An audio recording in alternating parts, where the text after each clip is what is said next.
Good evening. I'm going to be calling the meeting for December 19, 2023 for the City Council to order. And item A, roll call and posting the agenda. Madam Clerk? Councilmember Turan, Here. Councilmember Madrigal, Here. Councilmember Valenzuela Zavala, Copy, present. Councilmember Perello, Here. Mayor Pro Tem McDonald, Here. Mayor Zaragoza. Here. We have a quorum, and the agenda for this meeting was posted in the City Hall Bulletin Board on December 7, 2023. Thank you, Madam Clerk. Item B, do we have any public comments on the closed session items? Mayor Zaragoza, we have no public comments virtually or in person for this item.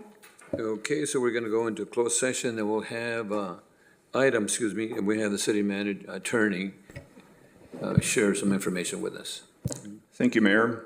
The City Council will recess to a closed session pursuant to Government Code Section 54956.9, Subdivision D1, to confer with its attorneys. The matters being discussed are 1, Donald Miller versus City of Oxnard, and 2, Robert Roldan versus City of Oxnard. The City Council will also recess to a closed session pursuant to Government Code Section 54957.6 to review the status of labor negotiations and to review its available funds and funding priorities for the purpose of providing instructions to the city's labor negotiators regarding the organization specified in item C3 of the meeting agenda. Thank you, and then we're going to go into closed session, and we'll be back for appointment item at 5:30. Thank you.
I wonder if they're heavy seniors, you know? Okay, we're back from closed session, and Mr. City Attorney, do we have any reporting from closed session?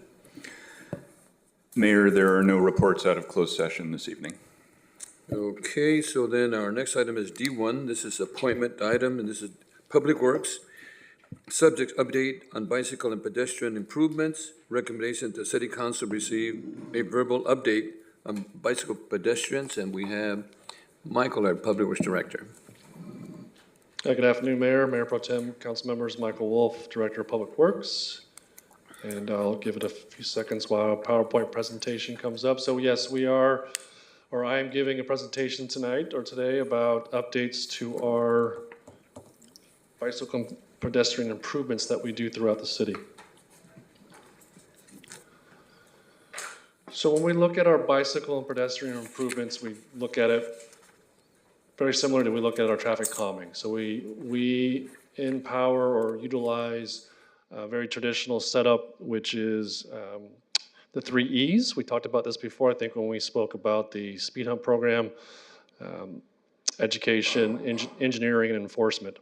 Those are some pretty typical processes, but not necessarily the only process that we go through when we look at ped and bike improvements and or traffic calming opportunities. And when we do that from a public works perspective, we really look at the engineering and education component of that. And so we listed on the slide here kind of some of the ways that we would do this. So we could do this as a program, and you could think of that as maybe like safe routes to school. We can do this as a standalone project, so maybe look at this from a new bike lane or bike trail. We do this from integrating into existing CIP projects. So if you think that we're doing a striping project, or sorry, a paving project, we may stripe a bike lane. So those improvements are part of a different, larger project. And then the fourth item on the list is done by in-house staff. So we would do signs and striping by our staff members rather than it being done through a larger project, or it may actually be operational improvements that are done through our traffic signals technician and folks like that. Michael, can I interrupt you for 2 seconds? We had a speaker on this item, and the speaker, I wanted to find out, Brian, do you want to speak now or after the? After, okay, so go ahead. That's right. Mm-hmm. So what I wanted to do a little bit is some of the history before we start talking about current and future. And a good place to start is our roadway design. And we put modern roadways in quotations there because technically a lot of our city streets were built in the 50s, 60s, 70s, and 80s. So we'll use modern in that terminology to mean that time frame. And when those streets were built very eccentric around vehicles. It was all about getting the flow of vehicles or the volume of vehicles through the city or through an intersection. So they were built specifically for vehicles in mind, and not really a lot of thought about pedestrians and bicycles during that time period, 50s, 60s, 70s, and 80s. And when you look at our Oxnard specific, you look at our right-of-way, meaning the street widths, if you will. Those are set based on some older general plan cross-sections. So when you fast forward it to 2008, that's the first time that folks had started talking about complete streets, and that terminology was used as part of the State Assembly Bill 2008, and that's really the very first wave of this idea that streets have multiple users, and we should be looking at this from a complete or holistic standpoint, and therefore we want to include things like pedestrian and bicycle facilities. Now, the last bullet point there, as you can see, we're dealing with our quote-unquote modern roadway design, and so it's going to be very difficult for us to incorporate some of those improvements because those things were built, quite a long time ago. And then I also wanted to put some perspective on Chief Benitez's presentation a couple months ago, where he talked about, unfortunately, the pedestrian and bicycle fatalities that we've had in Oxnard. And I wanted to put it into a perspective of state and national information. So if you look at California, the sources are actually cited up on the presentation. But if you look at California, we are the 7th busiest or most used bicyclist amongst other states. And we've seen an increase in that use, about 61% bike use increase from 2000 to 2019.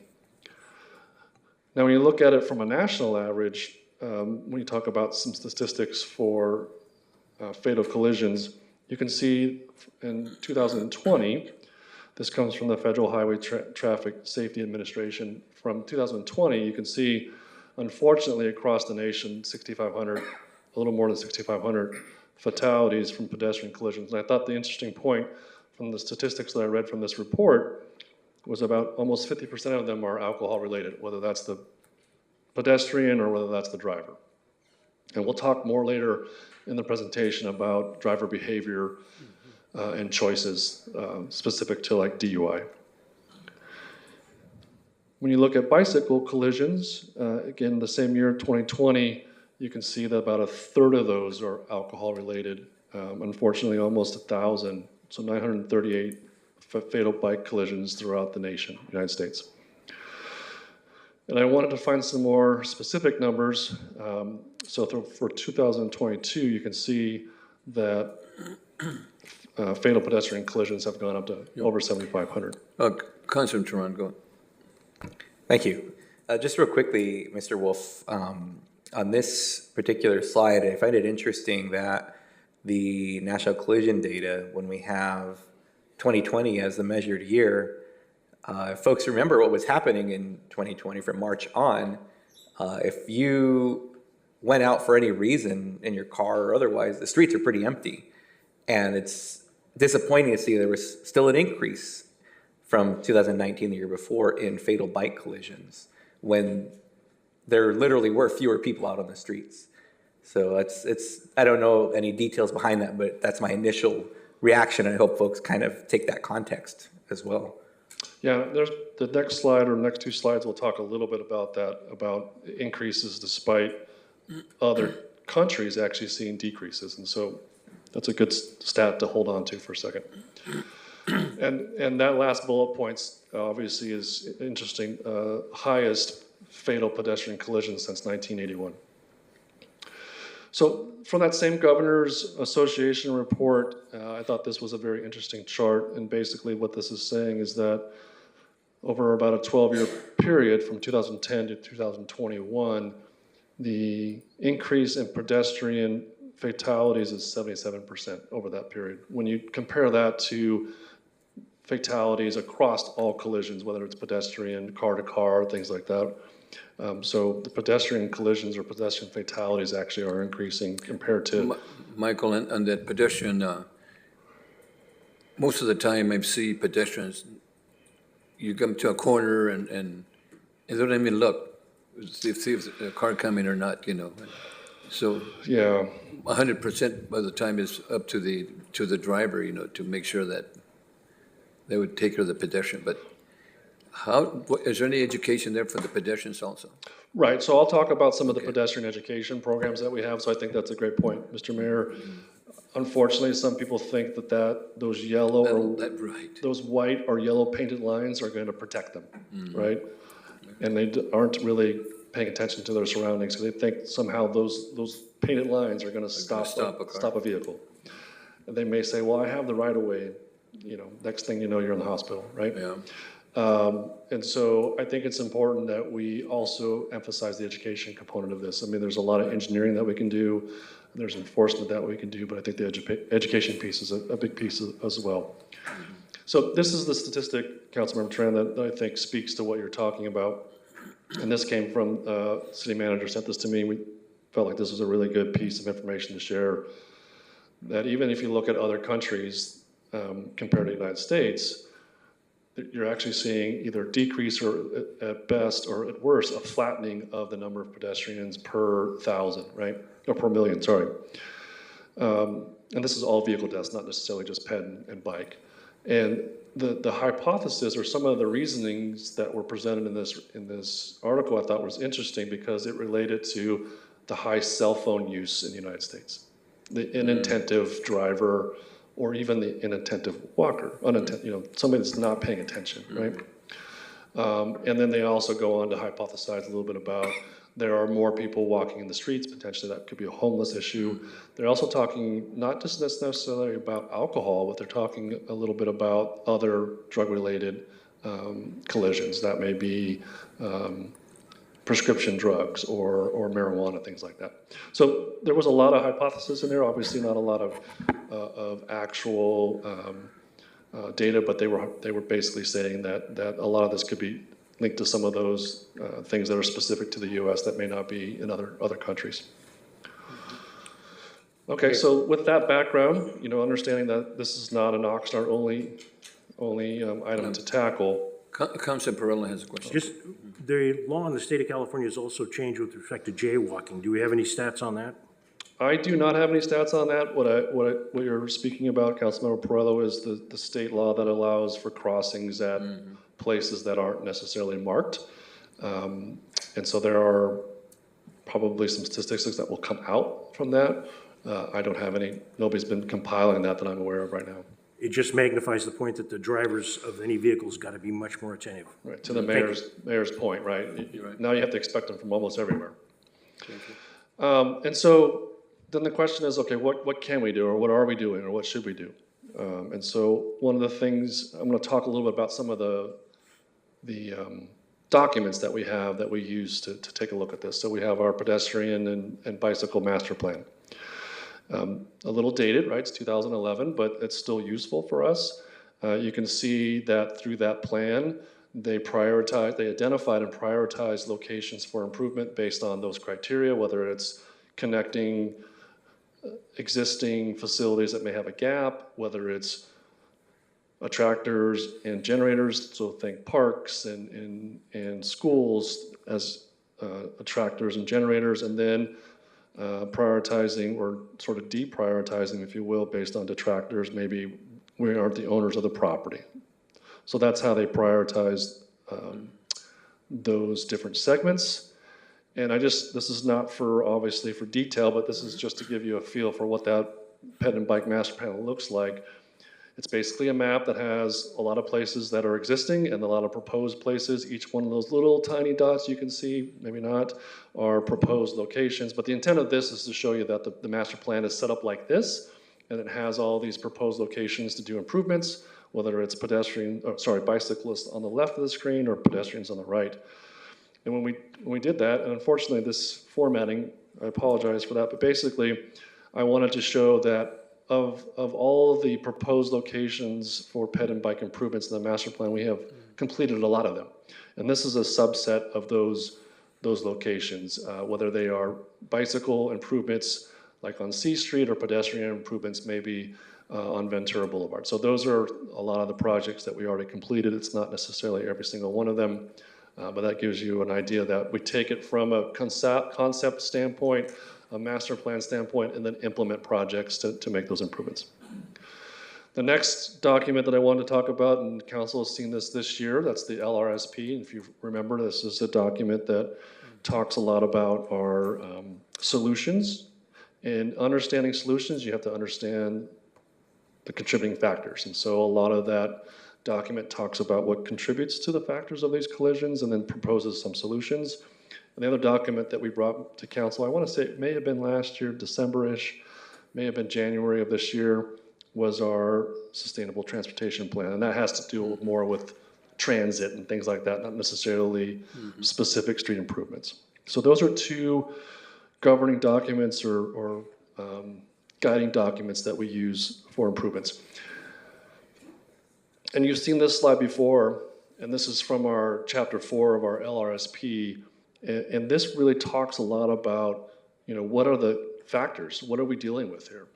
How are the collisions coming to us in terms of primary factors? So sometimes we call them PCS, primary collision factors. Sometimes they're called primary factors. Number one, unsafe speed. Obviously, that's a pretty obvious one. Pedestrian violations. So this goes back to what the mayor and Mayor Pro Tem were talking about, people not crossing at the right spot or not paying attention when they cross, as Councilmember Perrella mentioned. DUI. a pretty high component of factors here. Oh, perfect. Sorry, I was looking at the wrong screen. He said DUI and the fire chief. I thought maybe I triggered something there, and I'm glad that I didn't do that. So, He clicked something. and then vehicle violations. So this is not failure to yield or not coming to a complete stop. So you've seen this before. I thought the interesting part to repeat was the little chart on the right, and this is obvious, but I think it's worth explaining that the higher the speed, the less likely of a positive outcome when it comes to collisions with pedestrians. It's pretty obvious, but you can see how it exponentially grows as the speed grows. Again, this is seen before, but goes back to the first part of the question about, what are some of the other things besides engineering? So our chapter 6 in our LRSP talks about this decision making. What can we do to help make this decision better for the drivers? How do we eliminate certain behavior or choices that they have? And it's difficult for us to do that from an engineering standpoint alone, right? We can put as much signs up as we can, as much striping as we can, but it kind of goes back to what the mayor was talking about, and that's a little bit of education component of this. And so we partner with Oxnard Police Department on lots of things, and some of the examples are up there. Know your limits or choose your ride for the DUI. We do have Safe Routes to School. That's an education program that I'll talk more about later. And then there are other visual cues that we can give drivers, and you've seen some of our new placements of our radar feedback signs on some of our streets. So that kind of folks that may not be paying that much attention to their speed can now get that at a different perspective than looking down at their dashboard. I'll go through these couple slides rather quickly because you've seen them before, but basically this is part of our LRSP Chapter 6 and talks about taking those education programs and turning them into a toolbox that we can use. So the first one is talking about public awareness and education. Maybe that's a social media campaign that we may do, talking about DUI issues. The next one is more about the engineering perspective. Just some very small examples of engineering controls that we may be able to do, shortening the crosswalk, making it a straight crossing rather than a diagonal crossing, or some off-centered crossing so that we can shorten that distance to get pedestrians across the street much faster. And then you see this a lot in a lot of our projects, which is ADA ramp improvements, making sure that we have the right path of travel to be able to get folks that may be in not accessible, easily accessible, are able to get different ways across the street through ramps and things like that.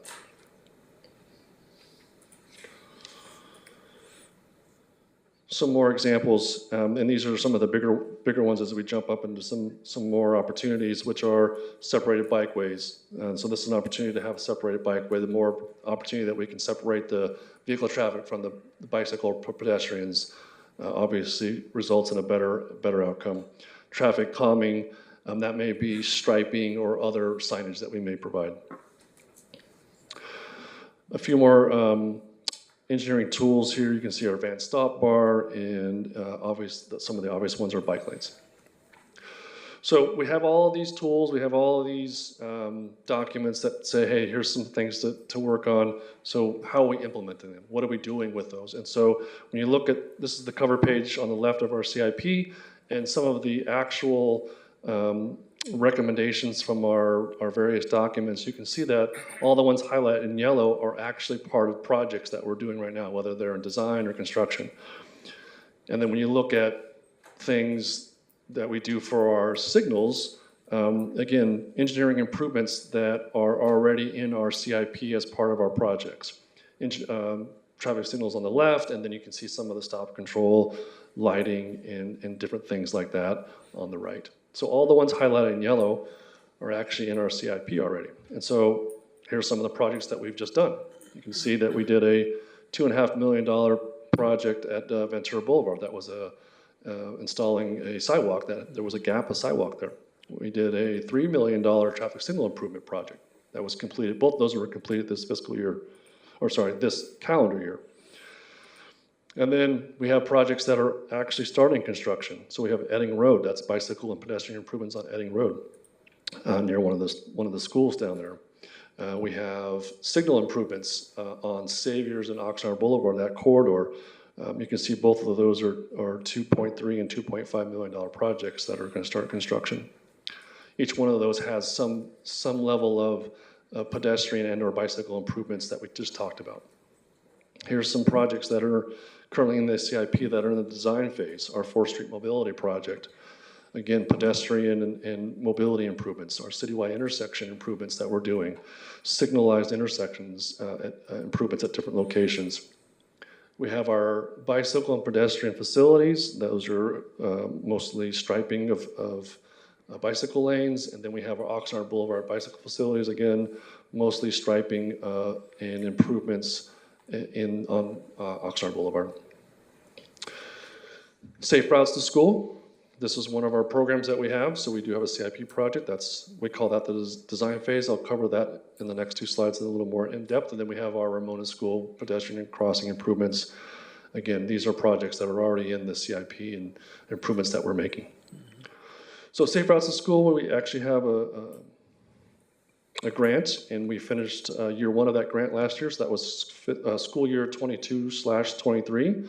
And you can see all the things that we did with that grant. Whether those would be walking audits or actual having assemblies with the students, talking about best practices for walking and biking to school. And I will note that we just started our second phase, or phase 2, which is this school year. It's very similar setup where we'll be meeting with the school district staff. We'll be doing walking audits at 26 schools, virtual meetings, and we'll have assemblies and bike skills. And I do want to say thank you to the police department because they participate in this, and it's very helpful. So this is just some of the images from our Safe Routes to School plan, some social media, and some of the photos for the Walk to School Day. And aside from those kinds of programs, we have our own staff that do improvements, whether that be sidewalk improvements or signage or guardrail and the like. Good news is that we continue to go after and get grant funding for more improvements. And so here's just some of the newly funded grant projects that we have. Citywide ADA improvements, over $3 million for that.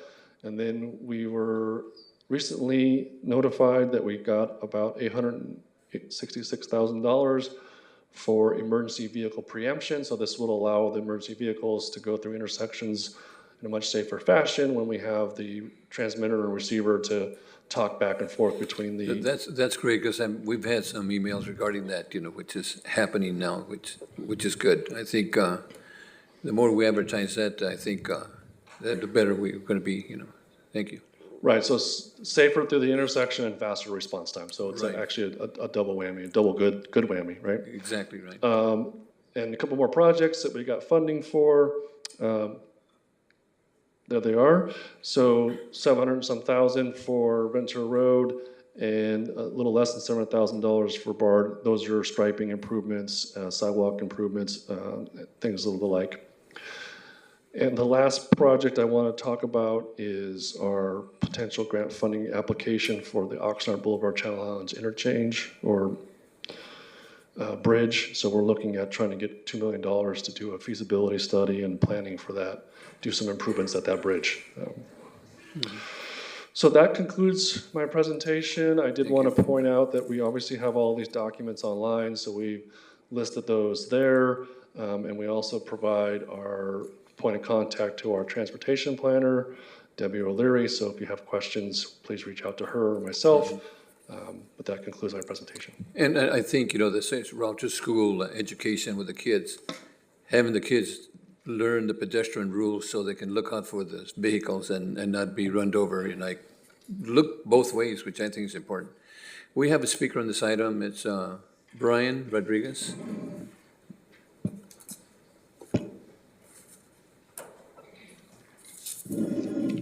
Got 3 minutes, Brian. All right, thank you. Good evening, City Council, City staff. My name is Brian Rodriguez. I'm a citizen of the City of Oxnard. I provided you my own slideshow, and it won't be, unfortunately, presented for reasons I won't get into. But if you look at the kind of packet that I gave you, page 2, they don't have page numbers, I apologize. But you'll see a cutout from the Ventura County Civic Alliance page. At the very end, they snuck in how many bike lanes each city has. The city of Oxnard came in fourth with 85 miles of bike lanes. We are behind the city of Thousand Oaks and the city of Ventura, who have roughly about 100 miles, and the unincorporated parts of the county, which are at about 90. So we are a bit behind our peers and having bike lanes in our town. And if you go to the next slide, it kind of shows why the city of Thousand Oaks and the city of Ventura are classified as bike-friendly communities by the League of American Bicyclists. That is a designation that takes a lot of effort and a lot of hard work and a lot of community involvement. And if you go to the next page, you'll see we just don't have that community involvement. The only community bike hub that was here, unfortunately, closed in September. And as you could see in that photo, there are a lot of kids who now do not have that space where they would come fix their bike for really cheap and ride. If you go to the next page, we all heard from our Public Works Director about the incredible work that our city is doing, but it still just is not enough. Our bike master plan is from 2011, and while it contains a lot of great information, it completely misses a brand new bike classification, class 4, which is protected bike lanes. So it should be updated. And if you go to the next page, you'll see the cost of inaction. Just this morning, I opened up the Star, and a cyclist who was hit here in Oxnard on November 5th died. And you'll see there was another article of a juvenile who was 15 years old who got hit. And I also included, similarly to our Public Works Director, the police data on that. But you could see on the next page, it doesn't have to be that way. The city of Hoboken, New Jersey actually eliminated traffic deaths in their city, and they haven't had one in 7 years. Granted, Hoboken has a very different urban morphology, but it proves that it is possible to completely eliminate traffic deaths. And so by actually investing in education programs and creating and engineering streets, it is possible to have safer streets. And that's where you come in. It is important that you all prioritize active transportation and enact policy changes. And you'll see a council member on one of those pages who has been a leader in this space. But it's important that all of you continue to lead and advocate and push your city staff to create safer streets. So thank you for the opportunity to speak. And I hope all of you continue to push for safer streets. Thank you. Thank you, Brian. Thank you Thank for you your for the input. flyer. Thank you. Madam Clerk, any additional speakers? How about Conrad Mahler? Is he available? Mayor Zaragoza, Conrad Mahler is currently not available in person or virtually. And Any then other we have speakers? no additional speakers virtually Okay, then or we're in going to person. go to Councilman Turan and followed by City Manager. Councilman Turan. Thank you, Mayor, and thank you, Mr. Rodriguez, for the comment and the comprehensive presentation he provided for us. Just a couple quick questions here, just for some additional info. I don't know if maybe the Public Works Director or possibly our Police Chief would be able to answer it. But regarding the pedestrian collisions that we've had, does it seem that the majority of them, or at least the trend of them, happen between intersections, between marked crossing areas, or is it pretty mixed? Some of them happen, within a crosswalk, or on a sidewalk, or is it from someone crossing in an unmarked area? Yeah, I don't have that information. If one of the police officers is standing up to come up to the podium, they may have it, but I don't have that. Okay. I see our We do commander's have the coming up police here. officer come up. Thank you very much. Good evening, Mayor, City Council. Welcome. City Pro Tem, City staff, Commander Edgar Fernandez. I can tell you that unfortunately, many of the instances where bicyclists have collided with vehicles and resulted in fatalities have occurred when they are outside of the bicycle lanes or outside of crosswalks.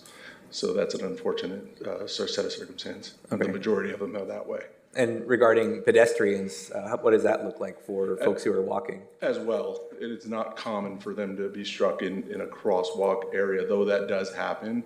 It's more when they walk out into the roadway or they're unseen or they're in an area where they're not visible until the last minute and it's too late for them to be To add a little bit, that jaywalking has a lot to do with that too. I see a lot of jaywalking on Ventura Road, you know. Yeah, there's multiple factors involved as to why some of those things happen, and it goes to your point as well, sir, that it is incumbent on motorists to keep an eye out for pedestrians at all times, but it's equally as incumbent for pedestrians to understand when crossing a street, regardless of where they are in the roadway, that they have to be diligent about looking both ways, and that's an educational component that we continue to strive for, especially with our younger pedestrians going to and from school. So yes, sir. Thank you, Commander, much appreciated. And I ask that because it seems that many of our collisions with pedestrians and cyclists, they tend to happen because somebody was doing something they weren't supposed to do, or somebody didn't do something they were supposed to do, whether that be on the part of the driver or part of the pedestrian or cyclist. And an example I'll say is just crossing right here on 3rd Street to come from the City Hall building across the street to the council chambers. The number of times that I'll push the button and the flashing beacon will come on, and I don't cross because even though there's this, 4 flashing beacons that are going on, I would say there's a high percentage of time that somebody will still go through.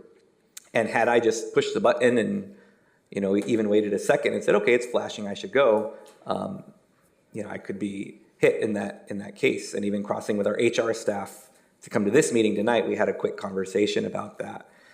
And so in that case, that's somebody who didn't do something they were supposed to do, which was yield to pedestrians at the lights or pay attention or whatever the case is.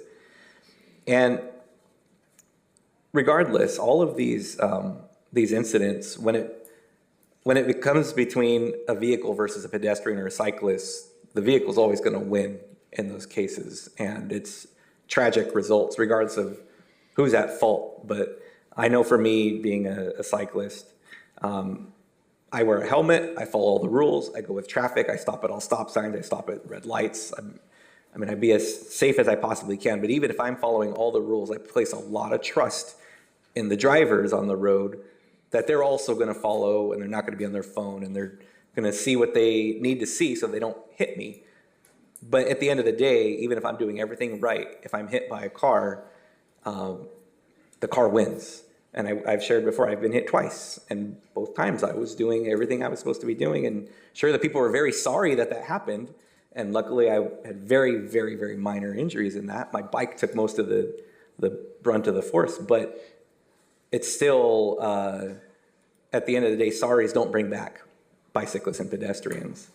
So I appreciate the information on this, because I think it's important for the context here. Everybody in the city who, whether you're in a car or you're on foot or you're on a bike or even an electric vehicle, a scooter, for microtransit, we all rely on each other to do what we need to do so people can get places safely.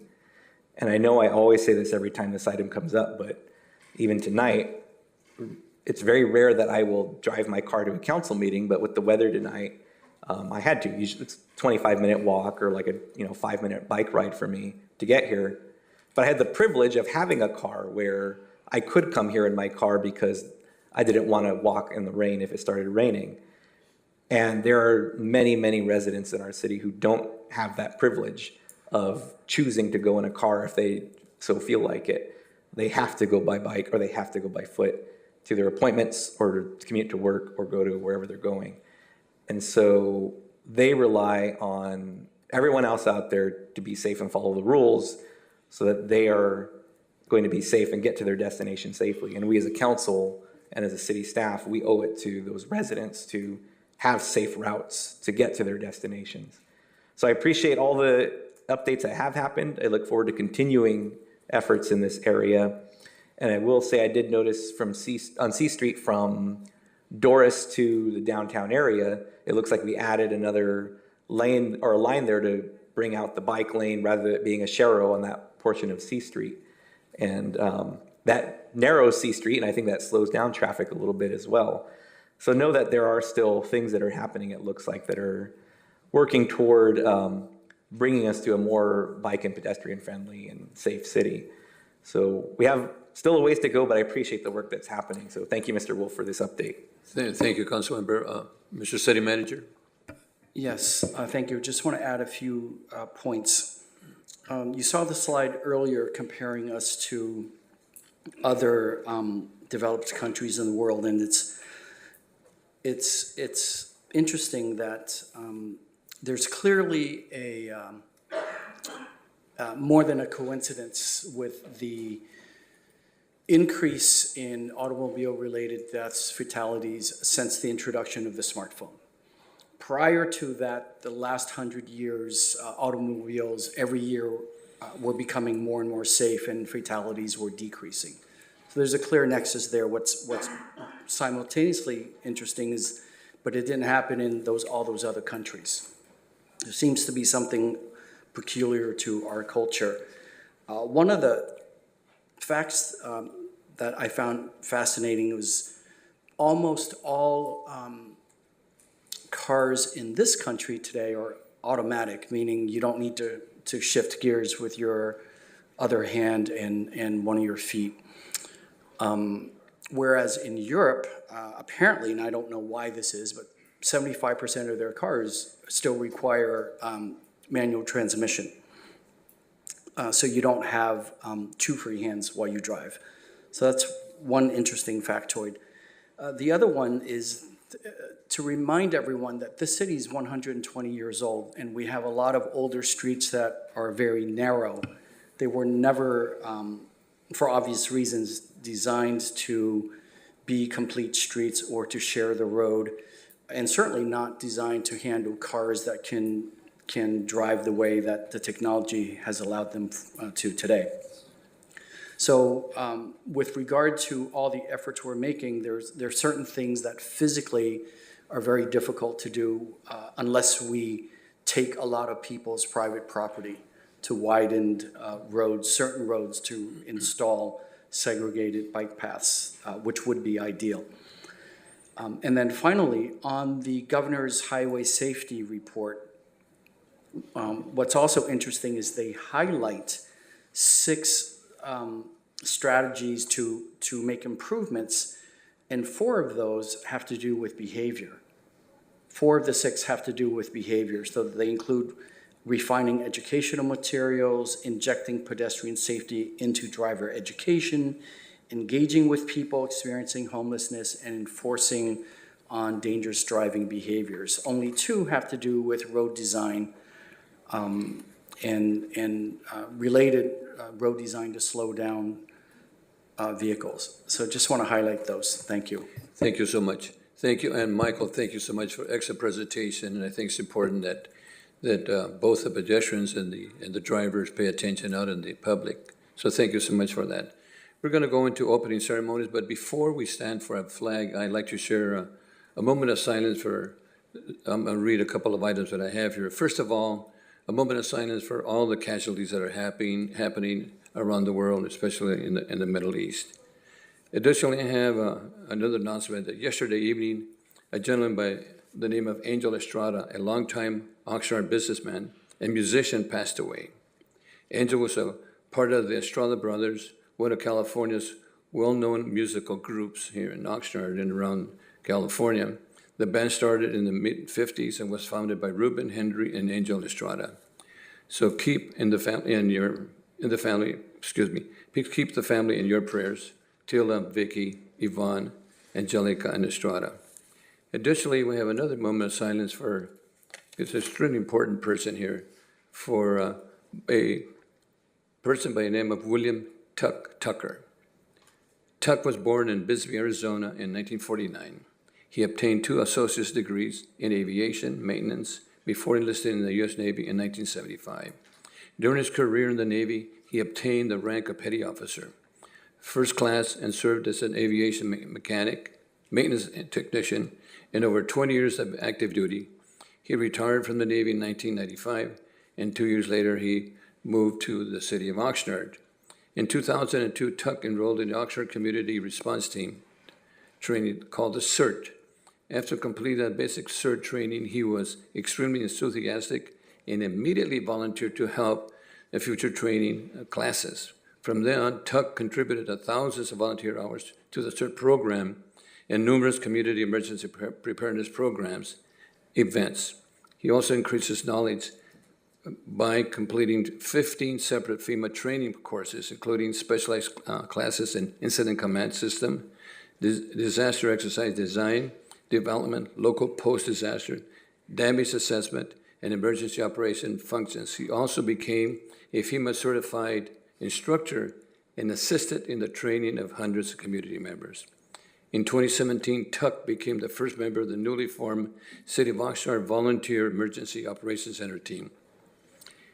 In his capacity, he assisted the city with EOC training exercises, EOC modernization, EOC logistic management. And in 2016, and again in 2019, Tuck received the Oxnard Fire Department Volunteer of the Year Award. Tuck was also a licensed amateur radio operator and member of the Ventura County Auxiliary Communication System. He passed away on December 7th at St. John's Hospital after battling cancer for several years. Tuck is survived by his wife of 39 years, Wanda. Wanda, I think, is here today. Wanda, you here? Moment of silence today for you. So let's stand for a salute, and then we'll have a flag, and then we'll have a moment of silence. I pledge allegiance To the flag of the United States of America and to the republic for which it stands, one nation, under God, indivisible, liberty and justice for all.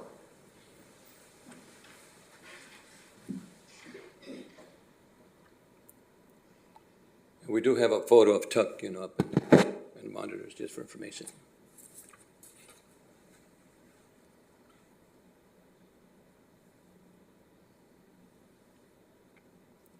Thank you so much.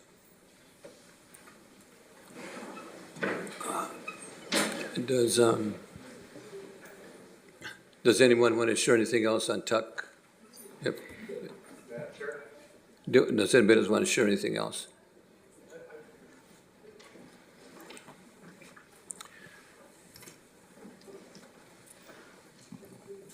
To the mayor, city council, and city staff, Scott Brewer, I'm the emergency services manager for the city. What an amazing human being. Thank you. Somebody who lived an entire life of service, first in the U.S. military, serving his country, and then serving his community. I cannot tell you that our programs would be as successful as they are. And I can tell you that without Tuck, the city would not have flourished in its emergency preparedness. Tuck was just an amazing human being, and I had the honor of seeing him the night before he died, and he was still strong. He knew who he was, he knew who I was, and he was still fighting. So thank you so much for the recognition, and thank you to Gwenda. Thank you. And the CERT program is so important because a lot of neighborhoods get trained if we have a disaster, a tsunami, or a fire, and the training is extremely important for non-emergency individuals. So thank you so much, Mr. Tucker. Thank you. Thank you. Okay. Thank you. Our next item is a presentation. This is a really important presentation. A resolution commending Kathleen Franco for 22 years of exemplary service as a crossing guard for the Oxnard Fire Police Department. Kathleen? Okay. Is it Kathleen?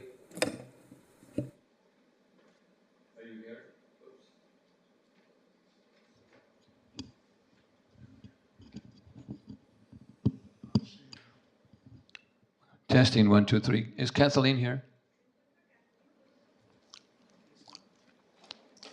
Do we have an officer that can? Chief? We're going to present this to Chief.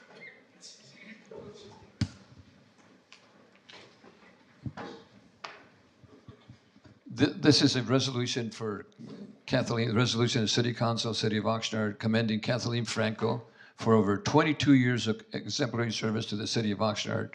Whereas Kathleen Franco has given over 22 years of exemplary service as an employee to the City of Oxnard. Kathleen began her career with the City of Oxnard as a crossing guard September 10, 2001.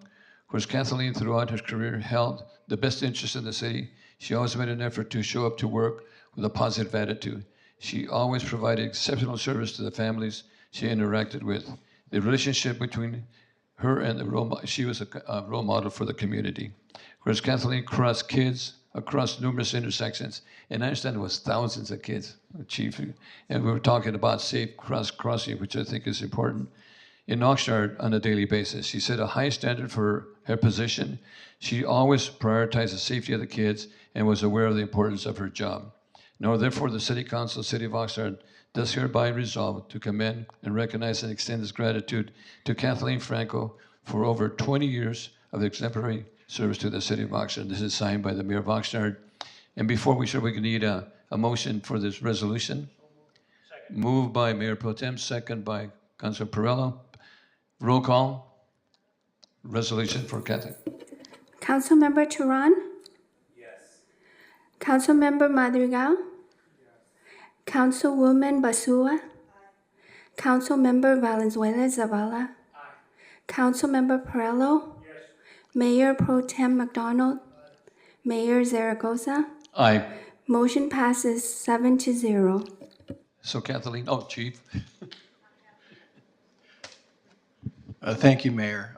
Accepting this on her behalf, I'm not quite sure what happened, but Kathleen was one of those persons that showed a tremendous amount of dedication to what she did. And just as I'm speaking here, I just want to just give you an example of what one of her supervisors wrote in 2018. Crossing Guard Franco has served our community for numerous years and has been assigned to various intersections. She is one of the most dependable and knowledgeable crossing guards. So that's just something right there. I'll actually turn this over to Commander Edgar Fernandez, who had another comment to make about Kathleen's performance and her dedication. Absolutely. Thank you very much, everyone. Just her dedication to our community was exemplary. It was something that we as residents as well as people that work within the city should aspire to, and to have people compliment us on our job, parents and children, is extremely important. From one of her evals, her crossing guard Franco has served our community for numerous years and has been assigned to various intersections. She is one of the most dependable and knowledgeable crossing guards. Based on the experience and excellent performance, she has been assigned one of the busiest and dangerous intersections, Vineyard and Simon Way. Crossing guard Franco has superb skills and can cover any intersection without direct supervision or instruction. During this rating period, she assisted with other intersections such as Savior's Road at Dolly and J Street and Cedar Street due to vacancies. She had never complained and always performed her assignment in an exemplary manner. She is someone we should all aspire to hope to be like. Thank you, Officer, and thank you, Chief. Please commend her for us. We're sorry she couldn't be here today, but Vineyard and Simon Way, there's thousands of cars go through there. Absolutely thousands there. So thank you again, Chief, and thank you, Officer Fernandez. Thank you. Put your hands together for her. Thank you.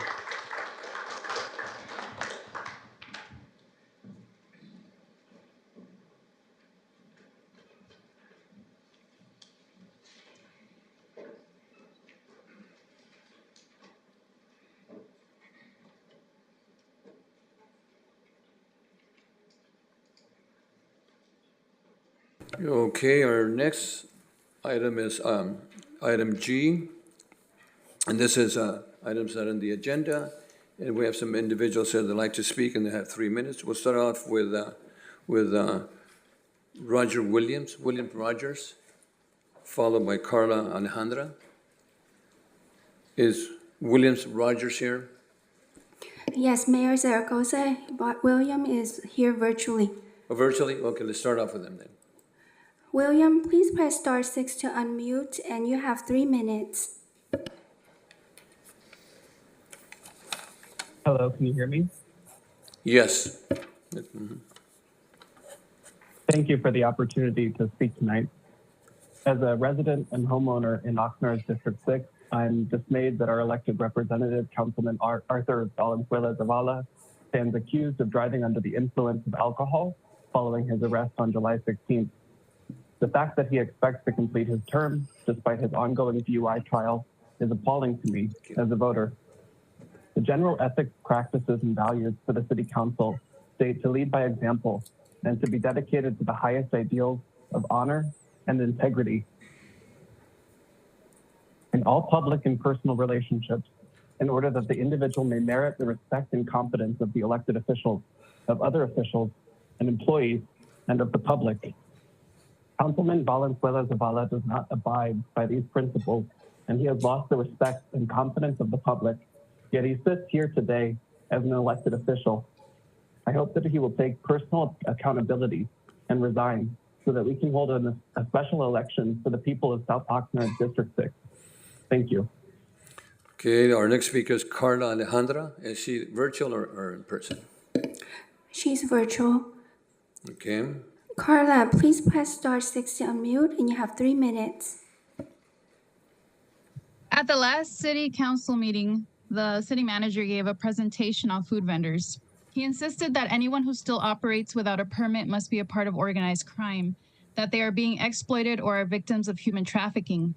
Since that night, the Oxnard Police Department has been going after food vendors and forcing them to pack up and leave.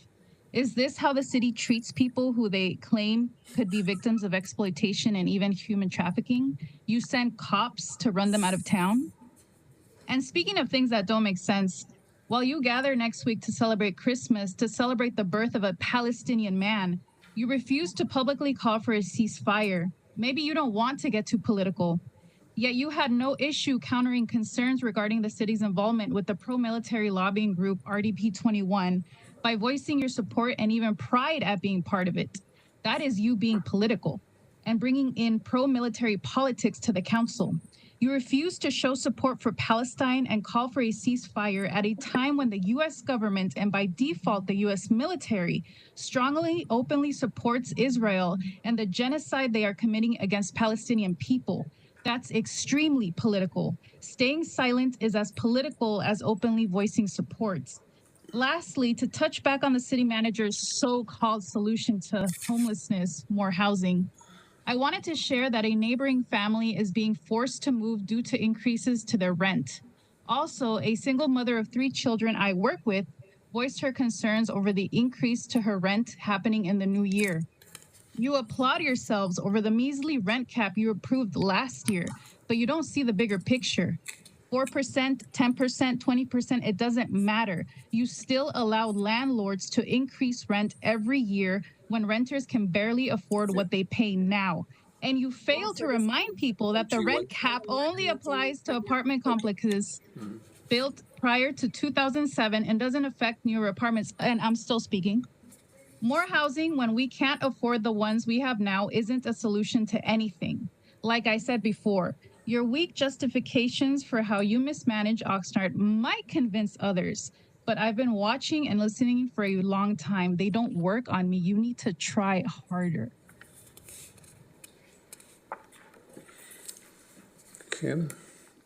Okay, thank you. Our next speaker is Daniela Aguirre. Is virtually or here? Daniela, please press *6 to unmute, and you have 3 minutes. Hi, good afternoon. My name is Daniela Aguirre. I come here to speak on about the agenda item previously stated the past month of RDP 21. And this is more like in regards towards the military, yes, the contract that was made. First of all, I want to say, you know, we need to stop, you know, Congresswoman Representative Julia Brownlee needs to stop funding the genocide in Gaza. And the reason too, I'm speaking on this is because this deal that you guys made of the $19 million that were allocated for like the weapons testing on the Channel Islands, San Nicolas, is I don't agree with it. I didn't have time to go to the meeting last time, but yes, the 4-year contract is just a nightmare as it creates a more hostility around the world. Like in my peace studies university course, it stated that, like an analogy throughout history, right? With the Cold War, when one country creates more like missile arsenals, like, you know, like nuclear weapons. Generally, we're not doing that much anymore. but it causes tension, right, with other countries, and they build more. So then it's like a back and forth. They're building more weapons, we're building more weapons. So we just, the military really needs to step back, and like just not reconsider where we're going, where our country is going. We need to make more peace armistices, peace treaties, resolutions, because already the U.S. has spent $877 billion in the military in 2022 alone. That money comes from taxpayers' dollars, and that's more than the following 10 countries combined. And it comes from taxpayer money. It doesn't really make any profits. It just makes the economy like wrongly direct itself and make works like the only thing we're producing is stuff that harms the human race, humanity, and Earth. It just leads to destruction. So I just I don't think that the U.S. 30 seconds. I don't believe that the U.S. military needs to reinforce their presence. We like historically the U.S. was involved in Chile, Argentina, in Iran. They're like the overthrowing through like a circuit method to making the whole coup d'etat and junta. Thank you. Thank you. That. And also, Thank you. just please stop. Thank you. Our next speaker is Charles McLaughlin, followed by Rafael Ochoa. Charles McLaughlin. Mayor, City Councilman, City Manager, Charles McLaughlin, resident of Oxnard, also on the board of the Ventura County Taxpayers Association. One of the mission statements of the Taxpayer Association, they endeavor to make the activities of the government understandable to the public. Most of the residents of the city of Oxnard, their home is their largest asset. Proposition 19 in 2020 jeopardizes the right of the parents to transfer their home to the and limited their property to their children without reassessment. Ventura County Taxpayers Association is supporting an initiative with the Office of Attorney General to restore the right of the parents to transfer their home and limit other properties to their children without reassessment to market value. The repeal of the death tax, which is called, is an initiative to reduce the provisions of two approved initiatives that were erased by Proposition 19. One of the initiatives was Proposition 58, which created a parent-child exclusion for reassessment when transferring property between generations, and voters approved nearly 76% in 1986. The other was to restore Proposition 193, passed in 1996, which extended the same right to the grandparents and grandchildren of children and parents whose parents were deceased. 30 years ago, the median price of a Ventura County home was about $200,000. That would create about $4,000 a year in property taxes. Today, the median price is $800,000. That would produce about $16,000 a year. That right there is enough to rob the wealth of the young and not give them the prosperity that they actually need. As city council members, you should be talking to your constituents to try and get this on the ballot for November 2024. It maybe even have a little influence on homelessness. If your young can't afford the homes and they get taxed right out of it, this type of thing. As a famous economist, Art Leffler, wrote, taxes have consequences. The more you tax, the less wealth you have. Wealth and prosperity go hand in hand. So please. Thank you. Thank you, Charles. Thank Okay, you. Thank you. Taxpayer Association. Thank you. Go. Okay, our next speaker is Rafael Ochoa, followed by Stephen Gama. Mr. Ochoa.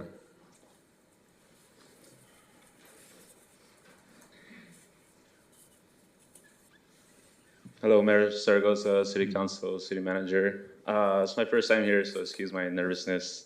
I'd like to start with a quote for this. We do not inherit our land from our ancestors, we inherit this land from our children. And I understand there's a lot of intersectional social issues involved with our area, Ormond Beach specifically, but I want to point out that I've been doing beach cleanups consistently with the community for about 3 years now, coming up end of this year, and quite frankly, I feel like a hamster on a wheel, because with a week like this one, runoff trash from the city and waterway will just end up on the lagoon and beaches in South Oxnard and Wainimi. So it's just a redundant problem that I don't see an end to it unless we work together closer.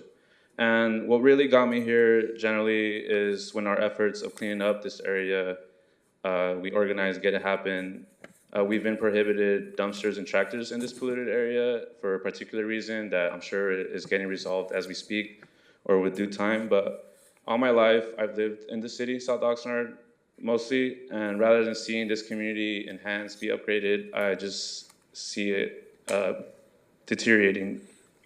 Don't know if that's the right word, but with the new year approaching, I want to challenge everyone involved, the community members here, to help work closer together with organizations that are involved, like Coastal Keepers, Surfrider, Friends of Ormond, City of Oxnard, City of Wainimi. Just let's achieve a permanent clean beach with hopes of Ormond becoming a more recreational conservation area. And my dream is for this place to become a national park.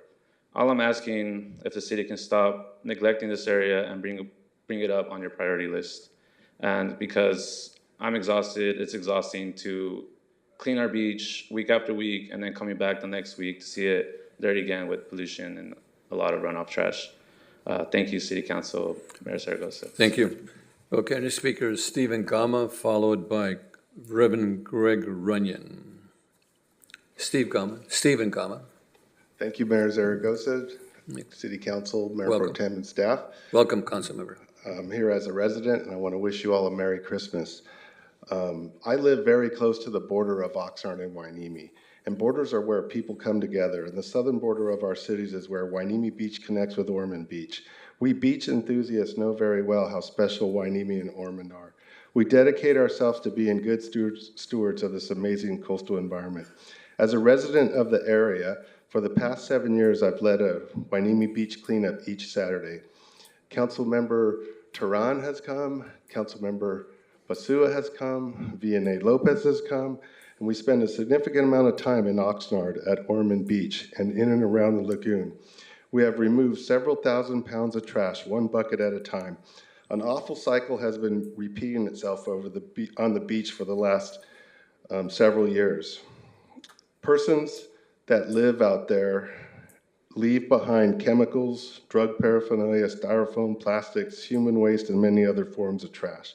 We are grateful for the recent eradication of the mountains of garbage and the dismantling of the shelters, which were on McWayne and Perkins. However, the cycle has once again began repeating itself. The persons are now constructing shelters which are camouflaged on the island along the J Street Canal where it turns into Ormond Lagoon. They are camouflaged with dried grass and other organic materials which will become a fire hazard. This is right on the border of our two cities. Just like the cycles before, the disregard is in full force. We are witnessing the same old story, the same old song and dance. These persons are engaging in coastal environmental disregard at a level that we can't keep up with. All our volunteers would rather be enjoying our coastal environment than caring for it.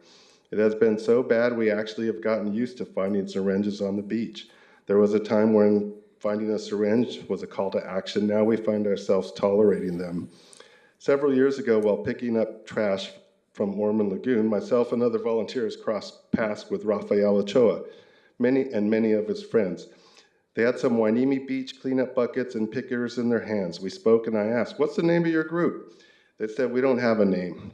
That afternoon, they came up with Coastal Keepers and later became a 501c, and now they are committed to restoring Ormond Beach to its natural glory. I'm here tonight to ask the City of Oxnard to join the residents of South Oxnard, the City of Port Hueneme, Coastal Keepers, Surfrider, and all the other volunteers from across the county who have been coming to help. Together, we can end this cycle of pollution and return Ormond to its natural beauty. We're open to all ideas, and we really look forward to bringing people together along the border so that we can solve this problem once and for all. Thank you very much for your time. Thank you, Councilman. Okay, our next speaker is Reverend Greg Runyon. First off, Merry Christmas. Merry Christmas. I think it's important to remember why we celebrate the season, but also the goodness that is within all of us, I hope. So whether that is your faith or your expression, it should be a time that we recognize that there should be peace on earth, and that it's incumbent on us to reach out, not to always demand, but to learn to work with. I got up a month ago, I think it was, and spoke about a resolution, and I have been dismayed at silence, but I wanted, before I go there, Councilwoman Basua, the last time I was here, there was a group that was up and really began to say some disparaging thing about not just our police department, but policemen in general. And when she spoke up, I have never been more pleased or proud of a council person than I was with that. I thought that there are times when we are silent. There's a difference between allowing somebody to speak their mind and accepting what they say. And so your voice was much needed, and I appreciated it. Our silence about anti-Semitism flies in the face of everything that you have done as a council. Anti-Asian hate, we had a whole presentation on it. George Floyd, we had a whole presentation on it. We spoke up. We spoke up about abortion. We spoke up about immigration. But anti-Semitism, which is more than just anti-Jew, has been allowed to proliferate, and y'all have been silent. I really want to encourage you to speak out against it. I also want to encourage you that if you don't want to do that, then make something that's broad. Hey, in Oxnard, we don't tolerate any hate. We don't tolerate hate against people. We don't tolerate hate against groups. We certainly don't tolerate hate that's based on your religion, your race, your gender, even your orientation. We all deserve to be treated with respect. And when we're silent, we allow things like happened here a month ago to proliferate when people all of a sudden are talking about if you support police, you support Israel. Really? Because I'll repeat what I said. If someone takes my wife hostage and I can't go get her myself, I hope a police department will come. And when we're silent and we allow hate to proliferate, it grows and it grows and it grows. So please, at this season of Hanukkah and Christmas, find your voice. Make a statement, make a proclamation. Thank you. Thank you, Reverend. Madam Clerk, any additional speakers virtually or in person? Mayor Zaragoza, there's no additional speakers virtually or in person for this item. Thank you. Then our next item is item 8. This is report of the city manager. And the subject is local government fun facts from local origin to global impacts. A design fun fact. Recommendation the public and city council receive a city manager discussion on the topic from local origin to global impacts. A design fact. Mr. Alex Nguyen. Thank you, Mr. Mayor. So I've heard that not everybody, or actually hardly anybody, enjoys the local government fun facts segment. So we're going to try to end the year with something that might be a little bit interesting. So here we go. So I don't have the clicker. Diego, can you just fast forward it? Oh, there we go. Okay. So did you know that Mr. Stanley Clark Meston who was born here in Oxnard in 1910. Yes, Mr. Mayor, he was your high school classmate. No, that was me and I've seen the Brian. picture. He designed this. And I'm going to run the risk of saying, isn't it the letter M? And and I think everyone will find this fascinating, except I guess maybe not nutritionists. Diego, oh wait, I have it now. Next slide. So the person who designed this logo, which is obviously still around, was born here in Oxnard. So here's the impact. It's in 114 countries, and last count, I think there are just under 200 countries around the world. Here in California alone, 1,300 McDonald's. I don't know if it's been a while, but I don't know if anyone ever took the time to see Super Size Me. It's a fascinating documentary. So many correlating cultural things that come out of this. Some good things like the Ronald McDonald House, and some bad things like the infamous California McMansions, which is, I get to bring that back around to homelessness. Here we are. So, and at last count, there are, we believe, 7 here in Oxnard, we think. Somebody here knows. So there's your interesting fun fact. The person who designed the M, the letter M logo, was born here in Oxnard. And that's all I have. Thank you, thank you. Any speakers on this item? They should bring Enjoy any McDonald's that. with you. Mayor Zaragoza, there's no speakers virtually or in person for this item. Councilman Perillo. Yes, I'd like to say that, at least for this particular city council member, the city manager's update on this section of the city council meeting has been extremely interesting to me. I know it has caused some people some real upset, indigestion. One of the things that came up that really blew me away was how the local schools stacked up against each other. And ours didn't have a lot to brag about. Some of the other things were the comparison of the cities. People make assumptions of how much money it takes and what qualifies as an average income in the various communities. How much streets are paved in various cities. Oxnard doesn't have to hang its head. And I am often accused of, putting too much praise on a city manager. I've never worked with anybody else on the council or city management or neighborhood council that has pointed out the things that need to be pointed out, making change and trying to get something to educate people. It's easy to song and dance, but to bring something to somebody's attention that they don't like it because it doesn't fit, the shoes are a little too tight, the pants are a little too tight, whatever it is, facts are facts. Evidence is evidence, and when it's brought to the attention of the public, hopefully it makes a change in the positive direction. I've already received feedback from people in various school districts.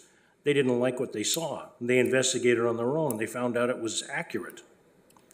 I appreciate our city manager putting accurate, public, current information up for the public to do with what they want. Thank you. That's my comment. Thank you. And I also like to share that I think those fun facts are educational, number one. Number two, and I think a lot of people don't realize some of the things that have happened in Oxnard and so forth. But I think, and I want to share it over and over again, that I believe that we have probably one of the best city council members that I've worked with, even though he says that McDonald's went back to 1910, but I've worked with a lot of city councils and also a lot of agencies, and I believe we have one of the best, and one of the best teams, executive teams that our city manager and our directors are, and our employees here in Oxnard. And of course, you're always going to have the percentage that don't care what happens. They'll never be happy. Whatever, there's only that percentage that happens, but we never hear about the 98% of the people that know that we're doing good. We never hear about that. It's the same way with the newspaper. If something happens, somebody gets killed or whatever, it's headlines. But nobody says how great the city's doing, or how great the employees or our police department or public works department is doing. We don't hear that, but I think those fun facts are good. And thank you so much for that. Our next item is item I, and this is the city council. If any council members that have any items they'd like to briefly share on their activities, and also if they have any items they'd like to put on the agenda. And from there on, we have 3 minutes, and we'll start off with Councilmember Valenzuela. Thank you, Mayor Zaragoza. 1 second. Yes, so on December 7th, I had an opportunity to speak with the Southwind Neighborhood Council. I had a chance to touch base with them on some of their concerns with lighting, loitering, and that morning there was a shooting, so I had a chance to talk to them and listen to some of the residents. On December 14th, I attended the Port Hueneme President's Dinner at the Museum of Ventura County, and just yesterday, I had a tour with the general manager of Gold Coast Transit District. Brian, I think Vanessa's doing a great job, just FYI. But yeah, no, it was really enjoyable on there. Actually, it was actually another thing about their general manager. I was very proud to hear that they're also a descendant of a longshoreman from the Port of Hueneme right there. And I addressed one of the public comments. I did submit a resolution to the city attorney regarding a ceasefire resolution on House Resolution 786. I hope to hear that soon in next month or the new year. And yeah, overall, I just want to wish everyone enjoys their time off. They've worked very hard this past year to make City of Oxnard running, and I hope that folks enjoy their holidays. Thank you. Thank you. Councilman Perrella? I want to wish everyone the best of holidays. And it's, as been mentioned, there's a lot of things going on in the world, tremendous amount of things going on in the world. There's got to come a time in your life when you look at things and it appears that they're hopeless. But hopefully you can look in the mirror and you can look and see you're lucky to have what you have. There's a famous, I won't use it. The issues that we talk about here and what we can impact as an Oxnard City Council, we try to take care of the things that we can impact. There's a lot of push and pull, asking to do a lot of different things. Reverend Runyon brings up some excellent points, and he's always bringing up excellent points, and I can't fault him for that. Sometimes, even in my case, the shoes are a little tight, but I really appreciate the things that he brings up. Since the last council meeting, I've had the opportunity to attend various meetings.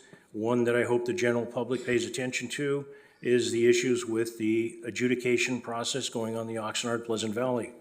This water issue is a very big deal, extremely expensive, extremely important, and it has a life of its own. And you're in it. You can't get out of it. You can't go, doesn't impact me. The last is, I'd like to share with every member of the city of Oxnard, and especially neighborhood councils, next holiday season, if you get an opportunity, stop by the Rose Park Neighborhood Council event. I'll tell you what, it makes you feel like a real good human being. What they do for their kids, what they do for their community, the amount of turnout.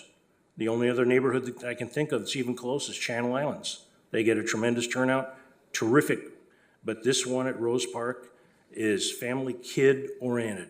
And I mean, it makes you feel good to be a human being.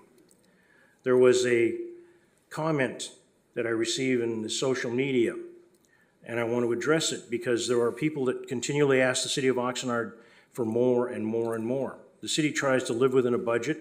In my opinion, the city is doing a tremendous job the last several years with the current management that they've got. But there are people that ask for more and more, and some of the things that ask for more and more, they want the city to fix this, they want the city to fix that, they want the city to give. Some of the objects that they want to give, Campus Park, the PAC, the Carnegie, Sports Park, College Park, they want all these things fixed. There are limits to what the council can do, and the council is trying to work within the limits that it has. And I wanted to share that, and I'm very thankful to be on this council. There could be changes made, that could be taken off the council. Things happen.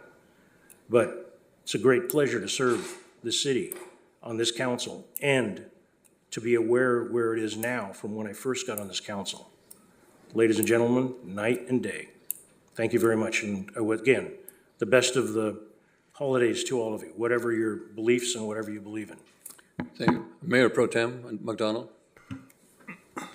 Is there another Mayor Pro Tem or just me? Mayor Pro Tem. I'm teasing. I'm sorry. Yeah, that's true. Thank you, Mr. Mayor. I just want to, and I'll reiterate some words I heard Pastor Runyon talk about, peace on earth. And I will be the first one to say that I wish for peace on earth for everybody. And while I appreciate the concern by some about maybe making a resolution for one group or another group or a ceasefire, I think we could spend all evening, maybe months doing that. And it's a never-ending battle. And this involves the people in Ukraine, the people in Russia and their conflict, in the Gaza Strip area. And I wish from the bottom of my heart for peace for all of them. Nothing less. But I don't know that having us put it down on a piece of paper here would have the impact I would hope it would have. And that's just me speaking as an individual. But if you want to ask me outside, I will say very clearly, the biggest thing I pray for is peace on earth for all of us. And I don't care who you are, where you come from, what you look like, or who you choose to live with. That's your business, not mine. But I will support you in whatever effort you have to try and be happy. So, and I will leave it at that. I apologize for not being here 2 weeks ago. I'm still moving a little bit slow. I had a slight procedure done, and they gave me, in a fit of frenzy or whatever, they gave me a whole new hip on the right side. A long time ago, there used to be a show called The $6 Million Man, talked about being bionic and having all new parts and stuff. I think maybe I see a new show coming with me being the subject matter, the 65-cent man, because this stuff has become so commonplace. But a lot of people have reached out to me while I was gone. I appreciate your time, caring, and consideration, and thank you all. And as I said, I wish you all a wonderful Christmas season or holiday season, whatever you celebrate, and may you all see peace on earth in our future. So, thank you, Mr. Mayor. Welcome back. Okay, Councilman Sua. That was welcome back, Colin. Oh, was that the other show? I want to take this opportunity and wish everybody a happy holidays.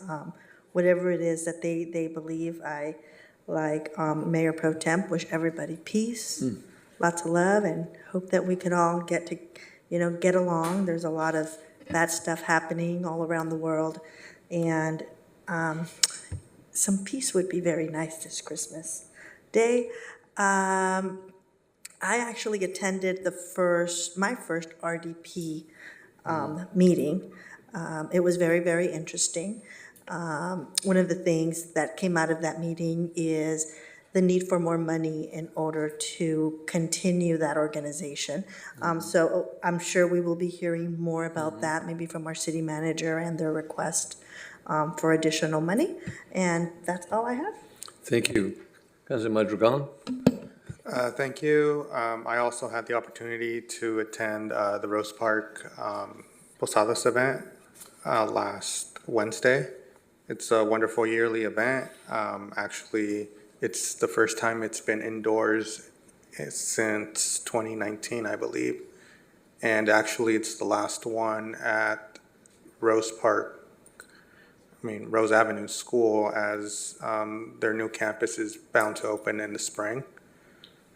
So that's good for the kids.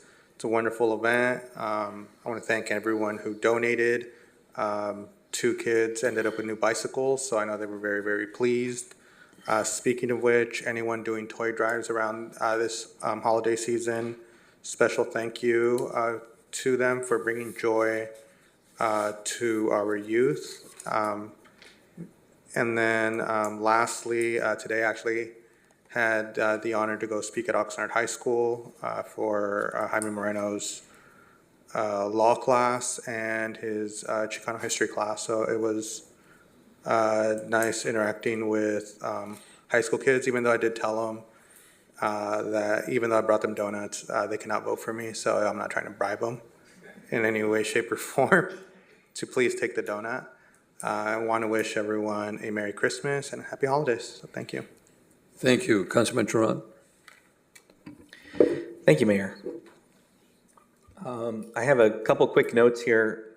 First one I just added regarding the government fun facts. And I do want to also extend my appreciation for these particular discussions coming to the public for highlighting. I had a family member asked me several months ago about the government fund facts portion of the city manager's report. And she said, those are not fun. Those are terrible facts. And I had to point out that there's intended irony in that these aren't intended to be fun facts. It's titled fun facts, but nothing about this is fun. About learning about the root causes statewide about our homelessness crisis in the state of California, or the state of the many challenges our educational system faces in the city of Oxnard, and how that is manifested in standardized testing scores, or the issues behind our housing crisis. And the idea here is that the title is fun facts, but these are facts that people need to hear, understand, and be able to swallow and understand the many moving parts that are happening, not only in this community, not only in this state, but across this nation, and how they all play into what's happening in our own community. So I just wanted to point that one out. Tonight's fact being the exception, I guess that was kind of fun. I'm not a fan of McDonald's, I'll say that publicly, but I have a whole new appreciation for the design of their logo, so thank you to our city manager. Oh, one last really quick fun fact. People probably already know this, but the final scene from Back to the Future 3 was filmed on Doris Avenue from Ventura Road heading westbound on Victoria, or towards Victoria. And if you want, reach out to me. I have some pictures where I took my daughter over there. She loves all three of those movies.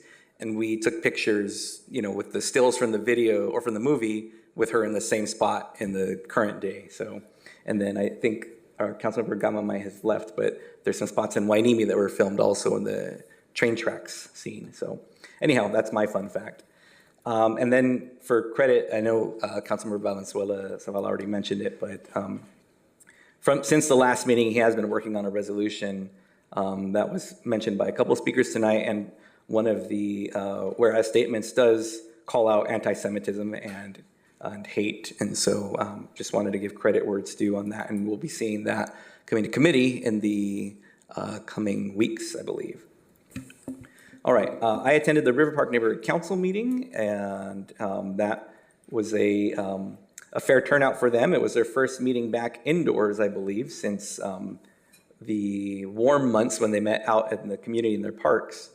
And so they had some good updates from their special district staff and their beat coordinator. And I actually did end up getting a little cold after the last meeting. And so I ended up having to miss a couple things that I was planning to go to. So I just want to say thank you to the Channel Islands Harbor and Beach Community Alliance folks who held a toy drive on December 9th. And just thank you to all of them for arranging that and getting toys for young people in our community. Another thing I had to miss was the League of United Latin American Citizens, LULAC, Council 3147. They held a breakfast and toy drive. And at this particular one, they had invited me for recognition of my community work. I just want to take the opportunity to extend my thanks and appreciation to them for recognizing that. And I also want to thank them for the work that they're doing for our community and the advancement of their efforts. And I hope to continue to serve our community in the way I would like to be served by a council member, and I thank them for that recognition. So lastly, some holiday wishes. I wasn't sure how this would go because lately the mayor's been having me go first. I didn't want to put a damper on things to start, but now I'll put the damper at the end. But holiday wishes to everybody. I hope we all remember to count our fortunes or blessings year round, but especially during this time of year. when folks are in the holiday spirit. I also want to take the opportunity to remind folks there are people across this nation, across this world, but especially right now in our community who don't have family or don't have shelter, reliable shelter over their head. They may be young people who are in our foster care system or on our McKinney-Vento students who don't have reliable shelter. And there are people in our community right now as we speak who would love to have what many of us have in this room. And I hope that we remember them as well during our holiday season and think about them as a reminder after this holiday season to have them in your thoughts and your efforts throughout the entire year. And the last thing, and I asked Diego if he would cue something up for me. I hope that that's, oh, there it is, great. The last thing I'll share is for folks who during the holidays find themselves or someone close to them who's having a hard time this time of year, there is always a national resource, the 988 number, known as the Suicide and Crisis Lifeline. It used to be an 800 number, that still works if you have it, but you can dial 988 from any phone and speak to a live person in multiple languages, from multiple demographics to fit the need of the caller. And people can call if they're having thoughts of suicide. They can also call if they just need somebody to talk to, and that's available 24 hours a day, 7 days a week. Folks can also text that number. You can just text to 988 in the 2 line and say hello, and you'll get a response, and you just need to respond to that text message, and they'll, again, ask you about demographics and who would be the best type of person for you to speak to. And you can speak to anyone 24/7 texting or by calling that number. And for locally, for Ventura County resources, there's a crisis and referral line for folks seeking help for mental health crisis or seeking treatment, and that 866-998-2243 is that number. And for folks seeking help with substance use treatment services, the access line is 844-385-9200, and both of those numbers are also 24 hours a day, 7 days a week for anyone who's seeking those services. Thank you, Diego, for putting that up. And I want to wish everyone, the best of holidays and well wishes and health in the new year. And please remember those who may not have that now, and see how we can all work together to help to get them there also. Thank you, Mayor. Thank you for the information. Councilor Valenzuela, any additional comments? Yes, I forgot to mention this. I wanted to say thank you for Councilmember Tehran for providing feedback on the HR 786 resolution. So thank you so much. Also, 2 other things, I wanted to actually thank our Deputy City Manager, Shiri, for inviting me and like several other city staff into our home to celebrate the second night of Hanukkah. It was very heartwarming. It was my first time witnessing a menorah lighting. And also I was able to attend the 6th night of Hanukkah menorah lighting in front of the Oxnard Police Department with Rabbi Chusnik. I'm sorry if I mispronounced that, but it was also another enjoyable event with the community, and actually really enjoyed the kosher donuts as well. Thank you. Thank you. And also, I want to wish everybody a very, very Merry Christmas and Happy New Year, and happy holidays to all the religions that are not Christian. I'm sure there's a lot of religions that celebrate the holidays, and I believe that we're going to have a really good year and coming up in 2024. And Reverend Greg Runyon, thank you for the good words. I could not repeat those words any better than you can, but thank you again for what you say, and this is always well taken care of. Thank you so much, and happy holidays to everybody. Our next item is item J. This is the consent item. We have 1 to 12 items, and I want to speak on item 3, but we do have a speaker, Mr. Ronald Arejo, or one of our commissioners, planning commissioners. Hi, good evening, Mayor Zaragoza and City Council members. My name is Ronald Arwejo, and I'm here to speak in support of L7, Updates to Citizen Advisory Group Bylaws.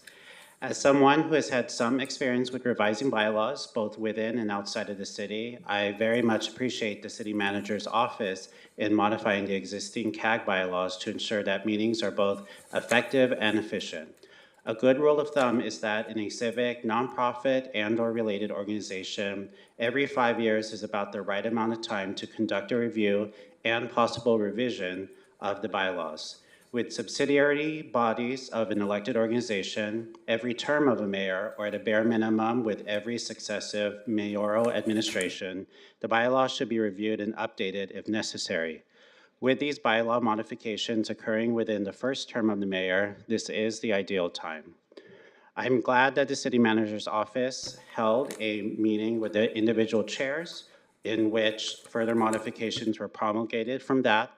A possible informal recommendation is that an agenda item regarding recommendations of bylaw modifications be put upon each of the individual agendas of the CAGs at least every 4 years, ideally every 2 years, and then all these recommendations would be aggregated and then reviewed as a whole by the leadership of each CAG and then forwarded on to the City Council. As someone who utilizes Robert's Rules of Order, I believe these are the correct revisions to make regardless of some of the changes affected due to the implementation of Measure M. I'm confident that these rules will better assist the CAGs in facilitating efficient and democratic decision-making through the effective use of parliamentary procedure. I thank the City Manager's Office, in addition to Ms. Samantha Shapiro's shepherding of this item in regards to the updates to the CAG bylaws, and support its approval. Thank you all. Thank you so much. And we have Reverend Greg Onion on L3. Reverend, L3. Well, I want to put L3 myself anyway. I also want to thank Nellie Estrada for her 36 years of service to the city of Oxnard. And today we had a little resolution that we presented at my office, and she could not make it here tonight. But I just want to thank her for her many, many years of working for different departments, and I'm sure that our chief of police really is going to miss her.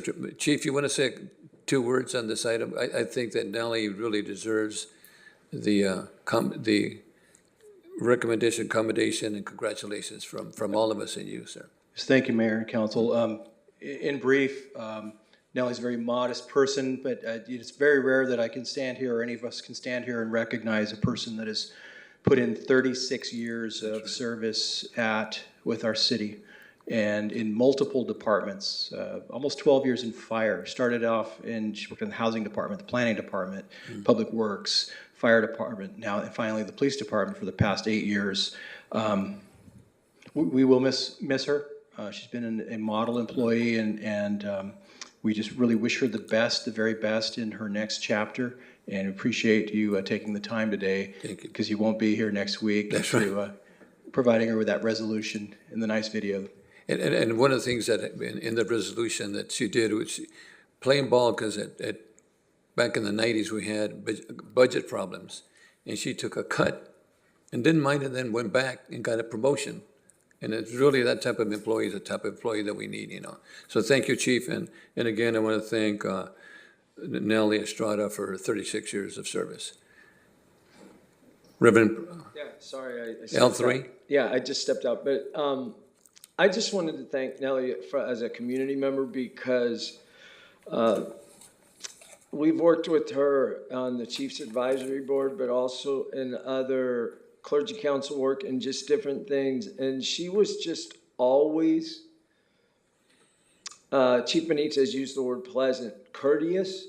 She was always respectful. She always treated you as if your service was exemplary in many ways. And so she just had this love for her community and love for the citizens of Oxnard. And so a lot of times I know these proclamations and things are issued, and it's kind of what people expect. And I've noticed that it's not often that people get up to say thank you. So I want to thank her for her service, and to hear you say, Mayor, that she demonstrated the selflessness in an era where people tend to be more selfish. You know, I'm starting to learn that it's what you model that people remember. And so I just appreciate her. She was just a absolute example of who and what we should all be. So thank you. Thank you. Okay, so Councilman Turan?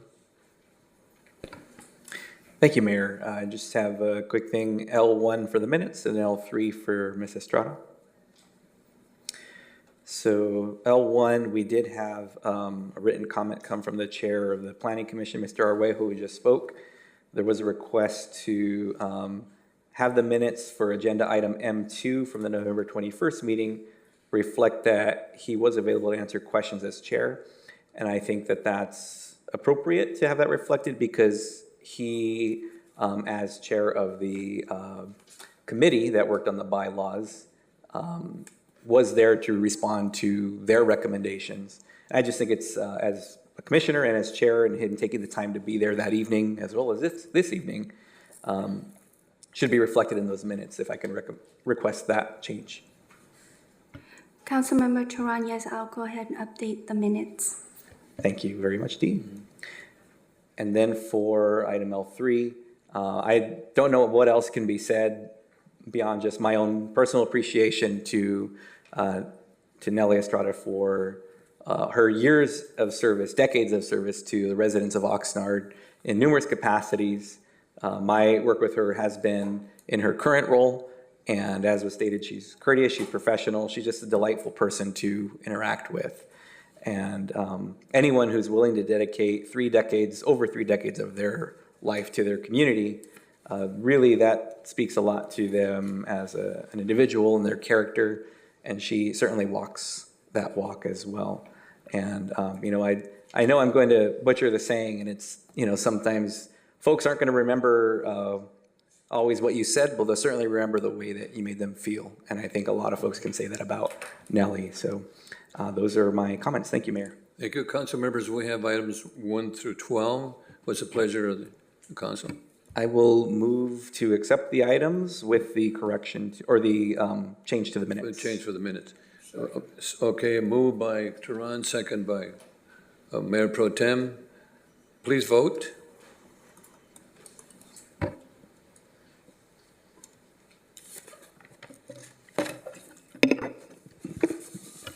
Motion passes 7-0. Instead of going to public hearings, you want to go to the, you want to go now? Go ahead.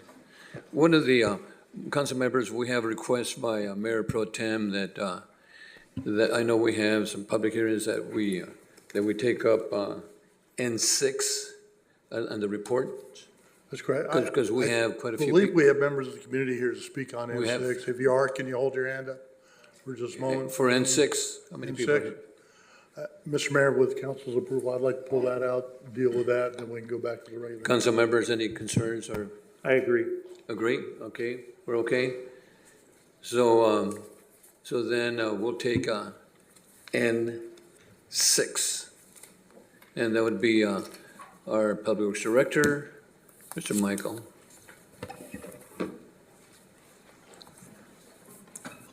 Good evening, Mayor, Mayor Pro Tem, council members. Michael Wolf, Public Works Director, available to answer any questions. We have a pre-recorded.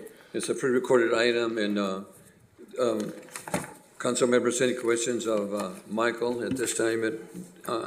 Let me go ahead and read this. It's Public Works Department. This is agreement 324-00277 with Aquatic Bioassay Consulting Laboratories Incorporated for the Channel Islands Harbor Water Quality Monitoring Consulting Service.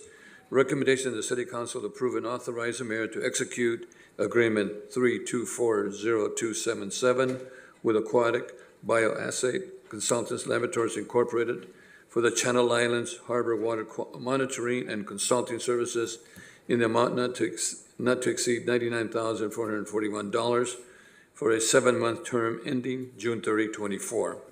And this item did not originate in committee because it was continuous of existing services already included in fiscal year 23-24 with the City Council approved district's budget. And any questions of our Public Works Director, Michael Wolf? I just have a couple comments, if Go I ahead. may, Mr. Mayor. Go ahead. I appreciate the need to do this, and I agree with the need to do it because we have to protect the waterway. There's no ifs, ands, or buts. But in going through the report, one of the concerns that I saw, or that was a concern to me, was I see the cost, and I know we're going to spread it across 4 different funds, but I don't see the impact of each particular fund, nor do I see how that impact would affect a particular fund. And what I'm talking about, at home, when I write a check out of the checking account to pay a bill, I look at the bottom line of what it's going to lead me to do other things with. And I didn't see that in the staff report. Maybe I missed it, I don't know. But I would like to see what's going to be the impact of those particular funds. The other thing is that the state of California, on a routine basis, collects what we call DMV fees, and those fees are involved in vehicle registrations and also vessel registrations, also known as CF numbers. In California, there are 2 ways to register a vessel, one through a CF number with the state, or 2 with the Coast Guard. And I don't know if there's any fees involved in that or not. That's outside of my area of expertise. But I'm looking to see if there might be some other pot of money where we can share the wealth, so to speak, in paying this ongoing expense, because it's going to stay there. It's not going to go away. And, I agree that the homeowners that live in the area should pay some amount of that because they benefit by having clean water in and around their house. I understand that. I don't have a problem with that. But I also think we need to look at how do we spread this among the other users of that waterway, either through the CF system with vessels that are registered back there, or finding a way in the future to deal with property owners who may have runoff, may not have runoff, I don't know. But we need, and that's what we need, the whole bioassay, examination of the waterway, just to make sure that we're talking to the right people and getting the funds from the right people, so to speak. So I'm a little uncomfortable with going ahead with this at this time, not saying that I won't do it in the future, but I'd like to see a little more background. I apologize for springing this at the last moment. I usually try and let staff know ahead of time, but I've been a little bit under the weather for the last couple of weeks. I'm just now getting back to being honorary, so I'm sorry about launching this at the last moment. So, Mr. Mayor Pro Tem, what do we allow our Public Works Director to give us the recommendations of 1, 2, 3, 4 of why staff recommend this item, and then we can go from there? Is that okay? Sure. Sure, I'll dive into sort of some of the 2 points that Mayor Pro Tem was making. So in our staff report, it's actually on agenda page, agenda page 601. It does break down the different costs for the different funding sources. So that is actually in the staff report. One of those funding sources is a non-special districts funding source. And so your question about are there opportunities to have this cost be shared or otherwise paid for by other funding sources, the answer to that is yes. That obviously is a policy level question about whether you want to use general fund or ARPA. If you remember, the council has authorized $1.3 million of ARPA funding for water quality and water quality improvements for this area, and the county matched that to a tune of 1.3. So there's $2.6 million available from non-assessment funding sources if the council chooses to use that funding source. Now, our suggestion and our recommendation in the staff report is when you look back at the development of these properties, those waterways would not be there without the development of those properties, and therefore when you look at the formation of those assessment districts, the CFDs and the maintenance assessment districts, waterways maintenance is an allowable funding source or allowable activity, and so we are suggesting that when staff has identified allowable funding source, allowable activities, that we would make the recommendation to use that to the full extent possible, instead of supplanting that with funds that may be used for other things that you want to use general fund money or ARPA money for. I can't speak to, I don't believe we get any of those fees from the boat registrations. I don't believe they come back to the city, but to your point, there are certainly general fund money or ARPA money that could be used to fund this. Michael, can I quick question? One of the things that was mentioned too, that ARPA money might be used for solutions and not for testing, because ARPA money is a one-time money. Can you share some more information on that? Yes, we've had conversations with the Channel Islands Neighborhood Council and specifically the Marine Advisory Committee about the use of the ARPA funds. My recommendation and my comments have been that we should try to keep as much of that funding that we can to actually implement the solution rather than for testing. So that was has been our comment a couple times. Just trying to identify solutions, let alone actually constructing or installing those solutions, is going to be a significant cost. And so our suggestion from a staff level is, instead of using those funds for testing, because there's actually, from our position, another funding source for that, which is assessment district funds, we keep those funds as much as possible for the actual solutions. Mr. Mayor? Yeah, go ahead. Mr. Wolf, thank you very much for your explanation, and I fully agree with you. But for the fact that we built this house or allowed the houses to be built out there, we wouldn't be having this discussion. So that's a foregone conclusion. And what it's going to boil down to is, how much of the burden do those residents bear versus other people? And when you look at DMV's fee structure system, 34.5% of vehicle registration fees, and I'm thinking that CF fees for vessels is also included in that 34.5, go to local government for use by the local government for street repairs or whatever. And the waterway really is just a liquid street without, a better explanation. So I'm just looking at a way where if there are other users of this asset, it would be nice for those other users to contribute in some way, shape, or form to help offset the cost. And, again, not knowing the amounts and balances available in each of the CFDs or LMDs or whatever that we're calling them out there, it may impact some greater than others depending on how much money we take out and what kind of services are we potentially going to lose if we take too much money out. I don't know the answer to that. That's kind of what I was looking for. So I'm not saying that I won't consider approving this in the future, but at this point, I'm not in a position where I can really make that choice. So I would not be able to support this tonight, but I think with a little bit of homework, we can come back and present something that I would like to see. So, thank you, Mr. Mayor. Councilmember Tron, we have three speakers on this item. Should the speakers like to speak now or finish with our comments? I'll be quick. It may help frame what the speakers. Okay, go ahead. It's just going off of what go ahead, then. Mayor Pro Tem was and then I'll call the. Thank you. It occurred to me as the Mayor Pro Tem was speaking, and we have a number of residents who've written and are here tonight.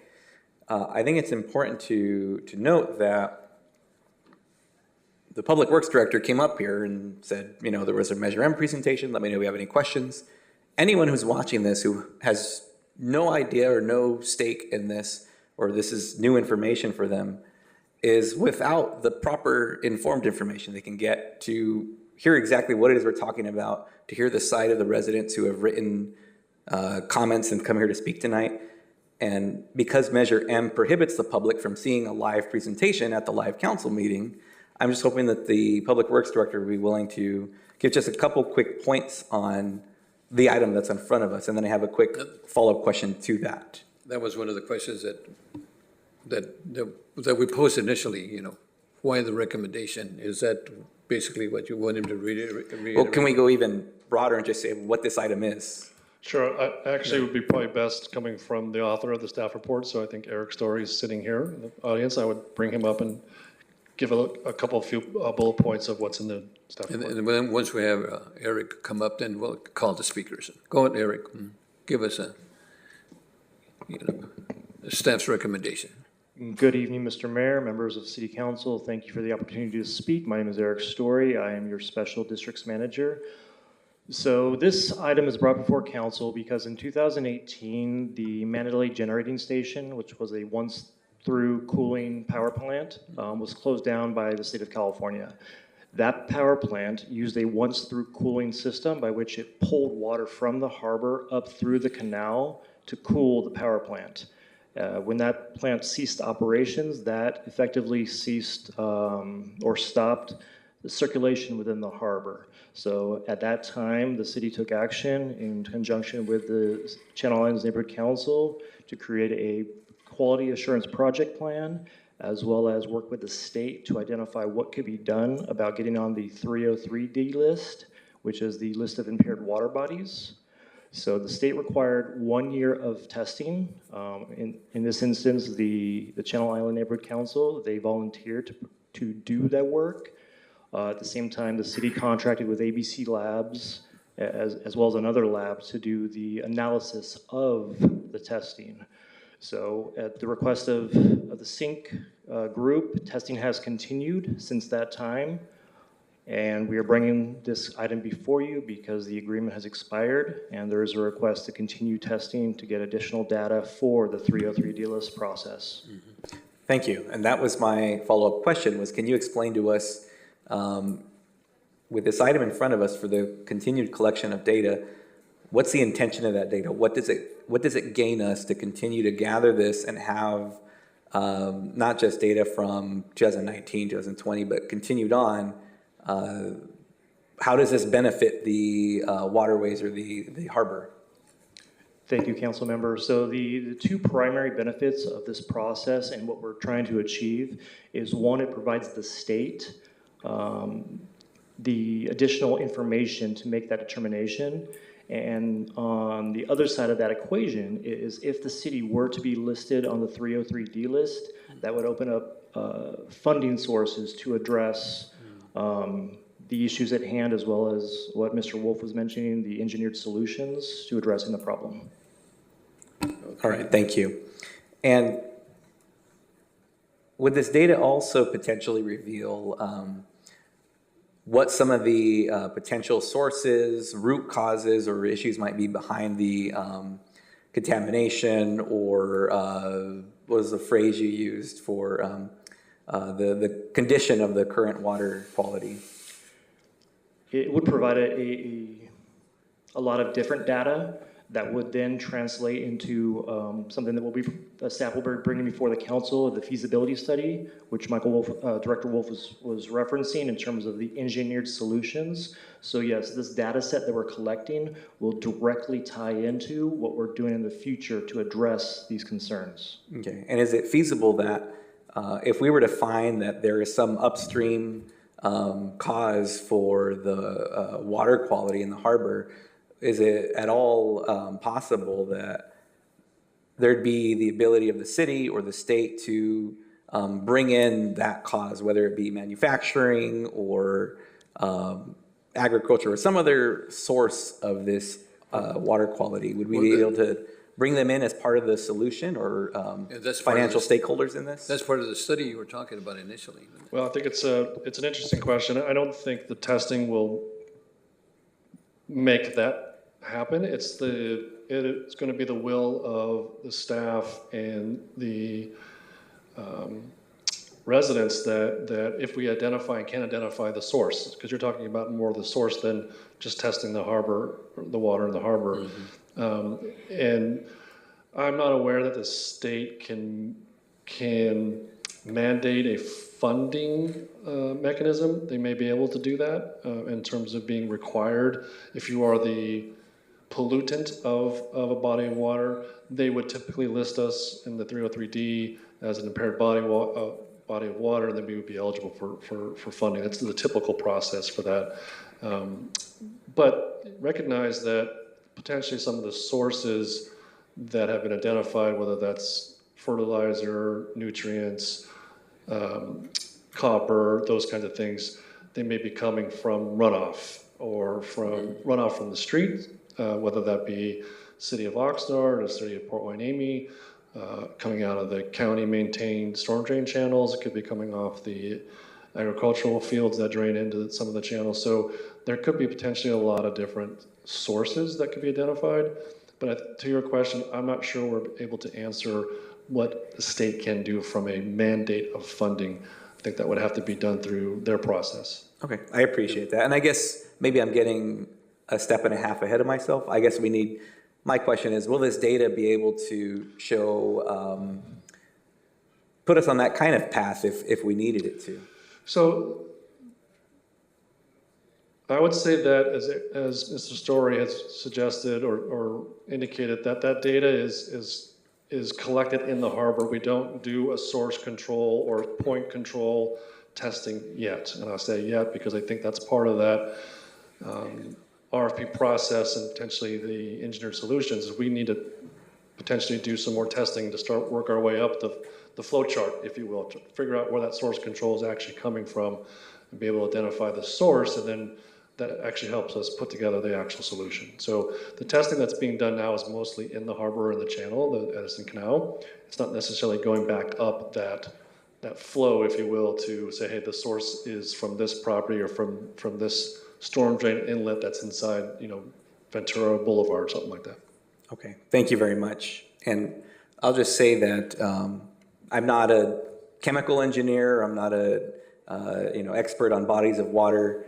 But in my line of work, we have certainly, through education, had to apply for grants, and we either have to do a needs assessment or a demonstration of need, where we gather data, and sometimes they dictate, you must have these sets of data from the current school year, previous school year, and the one before that, or whatever the case may be, in which case we're using the most relevant, most updated data to be able to request for that funding and demonstrate the need and what we would do with those grant funds if they were awarded. And it just seems to me that there's a parallel here where the data we've gathered thus far, it seems that there's a request to continue to do that to justify or solidify that continued request for 303D designation. Is that correct? Yeah. Impaired body of water. I'm trying to keep all this.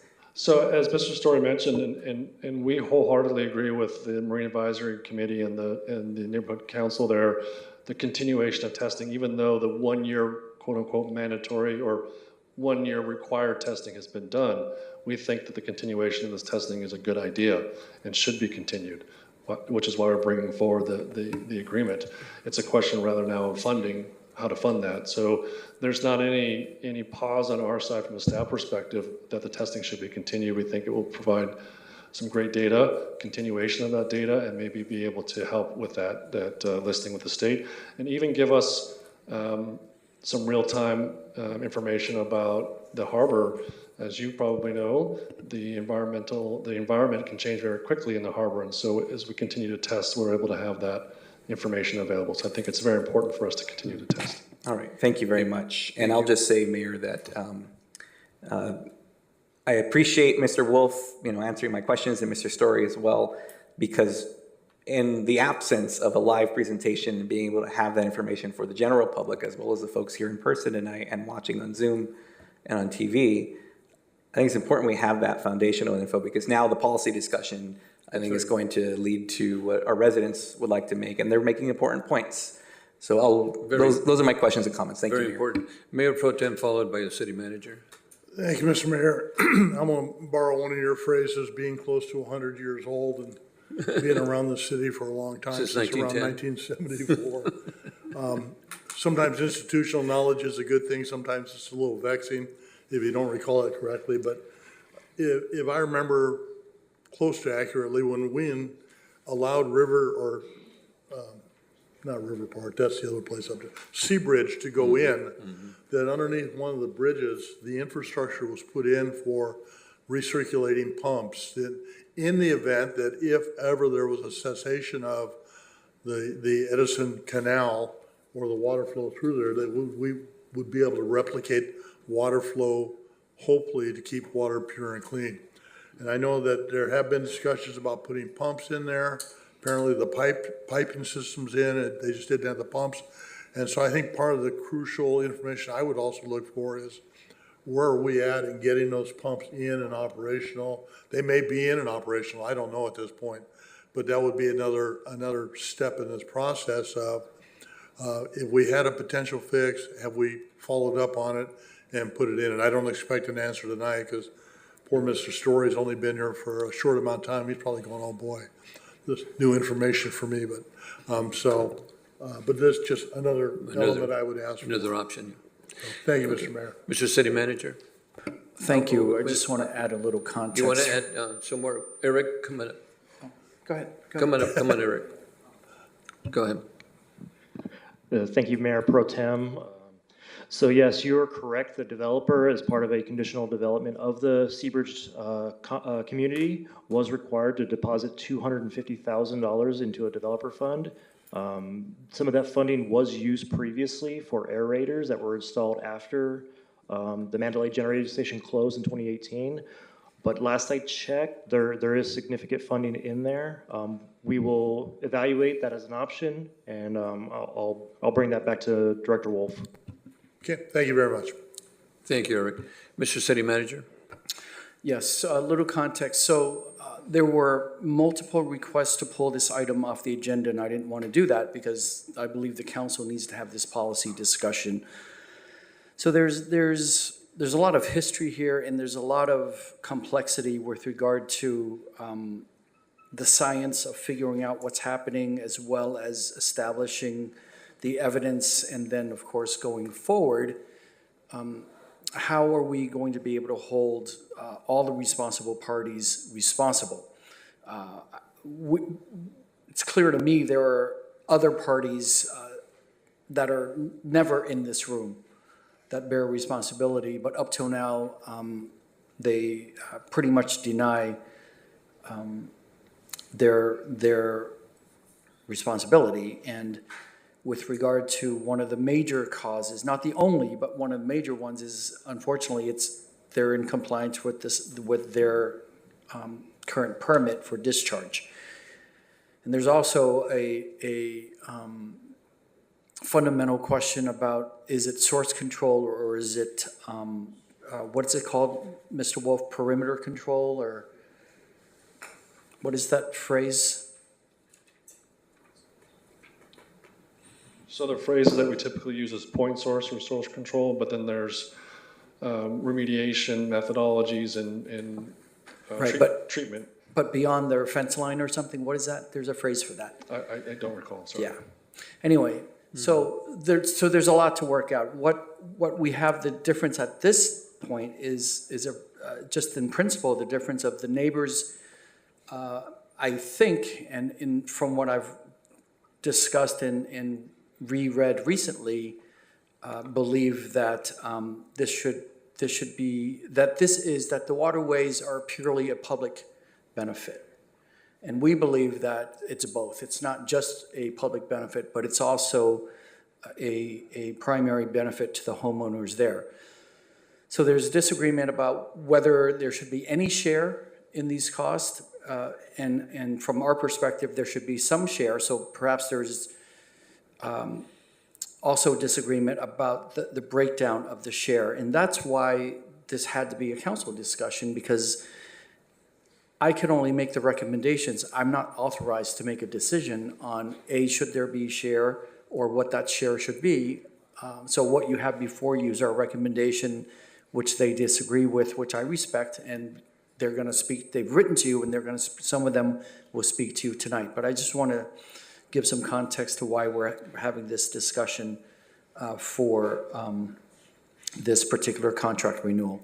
Thank you. Mr. City Manager, before we go to the speakers, if the money comes from the general fund, then the whole city's paying for it, is that correct? Yes, if it's public funds, it's all of us, correct. All of us paying, not just the homeowners or the folks there in Seabridge? Correct. Just for clarification. So I have three speakers. Go ahead. I'd like to weigh in this. This is a district that I represent. I appreciate the passion and the intelligence and the work, specifically the works the residents of Channel Islands people have done with respect to testing the water. I'll go on the record. With respect to where I live, where you live, where anybody lives, there are sometimes in certain areas of the city of Oxnard, special districts, community facilities districts, special fees associated. And there are areas also in District 1 where there's residents that want to do away with those fees. Somebody else has to pick up the price. One of the items that we're looking at tonight, this is a contract that's going to expire. It's going to expire it's going to expire June 30th of 2024. We don't want to go with an expiration contract and have to start the thing all over, because the continuity is put together, the connection of the testing and working with the state of California and identifying the other parties. One of the recent things that comes out, when we can label other parties that we believe are responsible, one of them comes out as being the Farm Bureau. Now, I can't speak for the Farm Bureau. I'm not a member, never have been. But I serve on the Fox Canyon Groundwater Advisory. And the Farm Bureau was put to the task when they came up and they represented themselves. And I asked, what's the makeup of your group? Well, they represent a tremendous amount of the acreage that's agricultural production in this county. I said, that's not the question. Who makes up the group? 25%, quote, 25% of the farmers in this county make up the Farm Bureau. So we have an agency that's speaking for 1 in 4 people telling us what they will do and will not do. I believe there's other ways to skin a cat in this method, but none of them are going to be free. And as I try to tie in with the landscape maintenance, community facilities districts, where we live, where we make choices to live, decisions we've made in the past, sometimes when we've agreed to things, we're stuck with the bills that come. I hope that there's going to be an accommodation, but there's a contract that's going to come due. And if the council does make choices to do certain things, there was a comment that was made, and I forget where it was, a public member or something. People may have no stake in this. There isn't one resident in the city of Oxnard, for that matter in the county, that doesn't have a stake in what happens at Channel Islands Harbor. Some of us live there, some of us don't. Some of us recreate there, some of us don't. But what happens there impacts all of us. The councils in the past, to the credit of the people on this council and the credit of the staff that have brought it up, there have been decisions made when development went into that area. When the development went into that area, people didn't look sometimes much further than their nose. You buy a car, you figure out there's going to come a time you're going to have to buy tires. You're going to have to buy a set of brakes, maybe change the oil. Somehow, I would assume, and I can't say for myself, but I would hope that I'd be smart enough, but I sometimes don't prove that there would have been money put aside to fix the things that were wrong in the harbor. One big thing is the seawalls. This council has agreed to pay a portion of the repair of the seawalls, a quite extensive amount. I forget how many millions of dollars, but I believe it's 3 digits at least. Some of the fees, and I know this is probably extremely distasteful to hear, some of the fees that are addressed is no different than if I were to bring you to my neighborhood, which is the South Bank, and those people don't care what the rest of the city looks like. They think they have $1 million home and they want their home to look like $1 million, and they have taken the police department, the development services, the public works, the city manager, and this council member to task because it isn't the Taj Mahal that they expect. But when asked the question, are you willing to pay for it? The answer is no. We already pay taxes. I just wanted to share that with you because I'm not trying to kick this can down the road. I'm not trying to play chicken shit here. This is a serious matter, and somebody's going to have to pay the price. It'll probably be decided. If I represented a different district, I might say something differently. But if I represent a different district, there will come some people from those districts that go, wait a minute, we're putting all the money into the harbor. What do I get out of this? That has been one of the issues that's been long. From the very first time that there were council districts created, and Audrey Keller. I appreciate Mayor Pro Tem bringing up the vessel tax. I remember Audrey Keller pushing to try to make sure that the vessel tax was collected. I remember speaking with former Treasurer Steve Hentz. It was going to be very difficult to figure that out. I told those residents in that neighborhood, no matter if I'm on the council or not, I'll fight to get you the right thing, but you got to stick together. And I'll still fight to get you the right thing, but it doesn't mean it's going to be painless. It doesn't mean it's going to be quick, but it's got to be fair. Because if you take advantage of any other place in the city of Oxnard, people have very long memories. And this city is coming out of a place where decades ago that happened way too often. That's enough of my speech. Thank you. Thank you. So we have our speakers here. We have Dave Copper. Dave, got 3 minutes. My name is Dave Copper. I'm the chair of the Channel Islands Neighborhood Council. Thank you. I want to thank Mayor and City Council, City Manager for the opportunity to speak tonight. And I also would like to recognize the good work that the City Manager and Public Works have been doing on this particular issue. It is a difficult and complex issue. And I'm asking the City Council to not approve this tonight because why? 80% of the funds would come from the 4 communities that live on the northern part of the harbor. 80% is a very high percentage. And importantly, what we're finding in the water is not coming from our homes. It's coming primarily from the Edison Canal. We have detailed tests and maps that can clearly demonstrate this. The water quality test results have shown the 2 primary things that are already on the draft 303D list for 2024 are 3 types of pesticides in the canal and in the harbor. We've mapped it out, the level of percentage of this concentration. The further away you get from the canal, the more diluted they become. So clearly it suggests that they're coming from the pesticides are coming from the canal. What's also coming from the canal is there are drains that start around Ventura Road, storm drains that flow into the ditches that flow along the fields into the canal itself. So some of the runoff is urban, starting in the city, and some of it is probably from the fields, as you'd expect. There's also runoff coming, starting in Oxnard, running through Port Hueneme and into the harbor between the lanes on Channel Islands Boulevard. Clearly, the residents in the northern part of the harbor have nothing to do with contributing to that. The main issue here, I think, is that the power plant closed and the, on average, 1.5 billion gallons of water per month were no longer flowing north. And now all the stuff that was in the canal is visible to us, and it wasn't visible before. So I think it's really important to consider that.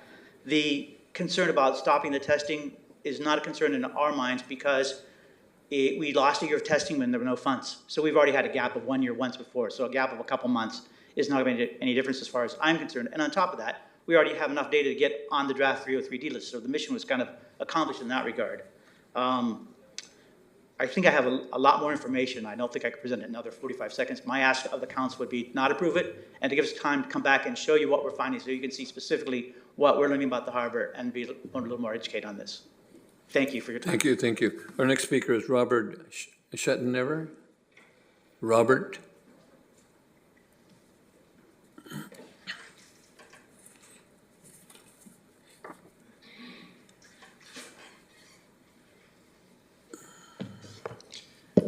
Good evening, Council. My name is Robert Schettennever. I'm a resident of Seabridge. I viewed the Measure M presentation earlier today online. What was notable about the presentation is that there was no mention of collaboration with the residents whose money you are being asked to spend. There's also no mention of the language in the Memorandum of Understanding that anticipated what would be done in the event that the power plant shut down. The proposed remediation measure back in 2003 was to simply keep the water pumps running. The Seabridge MOU states at paragraph 4B4 that the county and Oxnard agreed to have the study updated at the time of the closure of the Mandalay plant in order to implement an updated remediation measure. The contract that you're being asked to approve this evening is clearly within the scope of having that study updated. This cost should be on the county and Oxnard. The Special Districts Department contends that the CFD formation documents allow charging the CFD with or without the residents' consent. It is true that the CFD formation documents allow funds to be spent on the waterways, but it does not require or even suggest that CFD funds must be used to fund the cleanup of somebody else's mess. I remind the council that the residents are not without a voice in this matter. Prop 218 added the following language to the California Constitution. The initiative power shall not be prohibited or otherwise limited to matters of reducing or repealing any local tax, assessment, fee, or charge. The power of initiative to affect local taxes, assessments, fees, and charges shall be applicable to all local governments. Thank you. Thank you. Chuck Carter.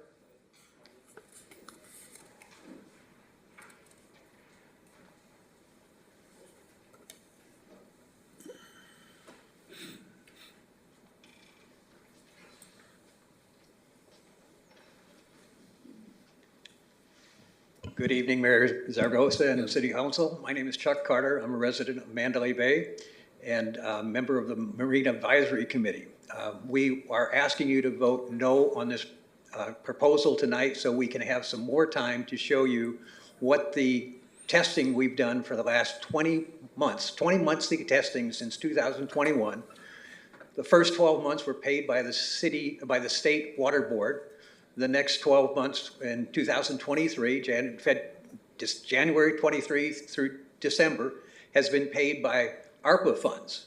And so thanks to the city and the county for getting the ARPA funds to pay for that laboratory testing. Laboratory testing is about $100,000 a year. So I understand Mr. Wolf's concern about using up our $3.5 million, but we need to keep testing to determine whether the water quality is continuing to grade or to get better. So the Farm Bureau are doing all they can to implement what they call best management practices to reduce the amount of nutrients and phosphorus and pesticides coming into the Edison Canal, which flows into our harbor and out to the oceans through the mouth of Channel Islands Harbor. Our testing has showed that the degradation has been increasing, more pesticides, more copper, more bacteria, and we can identify, we've got 10 different sites that we've tested for the 20 months. We can identify where the pollutants are coming from. So we know where the sources are. Edison Canal is a source of pesticides. The storm drains are a source of bacteria. What we're testing in Channel Islands Harbor and Mandalay Bay are very low levels of pesticides, metals, and bacteria. So we need to keep testing to see if things are getting better or worse. It's important for us to collect that data because the only entity that can place responsibility on all of the watershed is EPA and the State Water Board.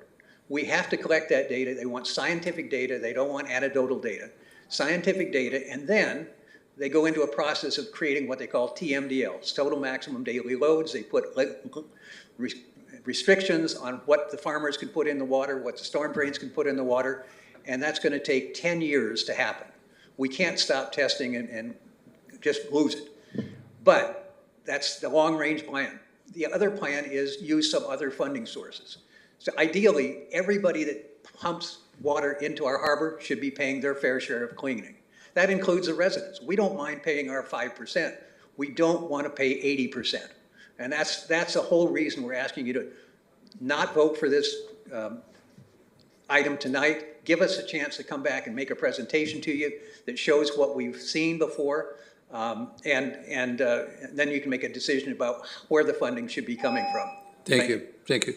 Well, Michael and our city attorney, you know, the concern was that there was no collaboration, was speaking to the residents, number one, and also to the city attorney, is this item affected by 218? Excuse me, Mayor Zaragoza, we have two additional speakers virtually, yes. Okay, let's take the two speakers, and we'll go ahead and share that information, Michael and our city attorney. The first speaker is Tom McNally. Can you please press *6 to unmute, and you have 3 minutes. Go ahead, Tom.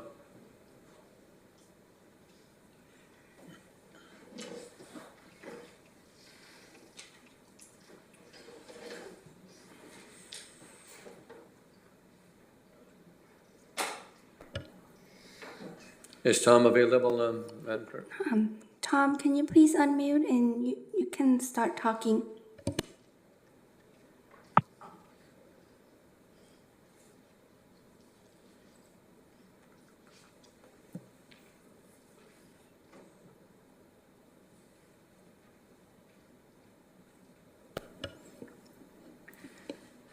Tom, can you hear us?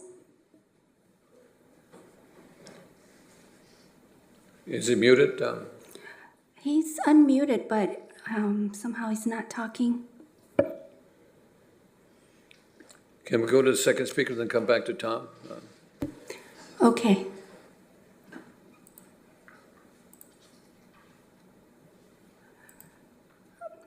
Caller with phone number ending in 4018, please press *6 to unmute, and you have 3 minutes. Hi, can you hear me? Yes. Hello, can you hear? Yes. Oh, good evening. Okay, thank you.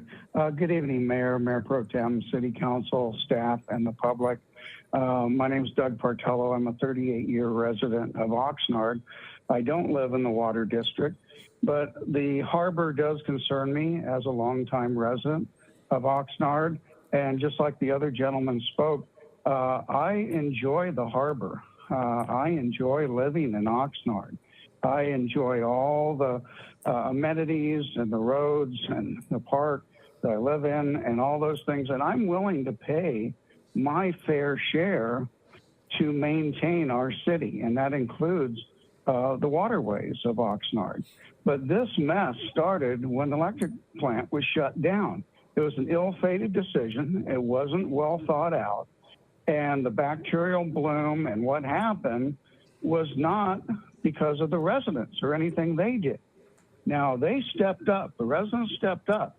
They helped with the testing, and they continue to help with the testing. And I know that those residents have been praised for their activism in maintaining the quality of life for all of us here in Oxnard.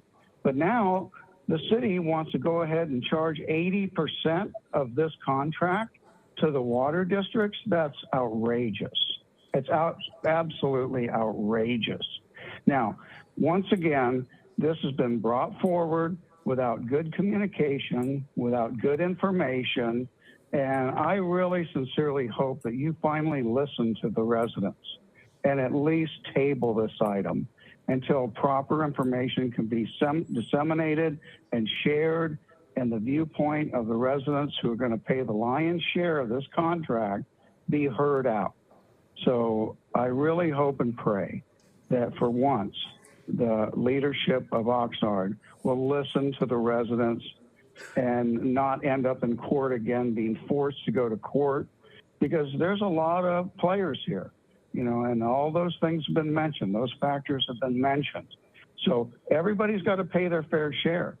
And I think the residents are willing to pay their fair share. Look at the seawalls.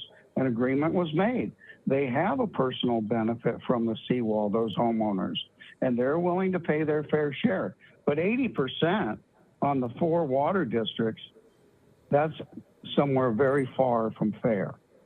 So I hope 30 that seconds. this can just be tabled.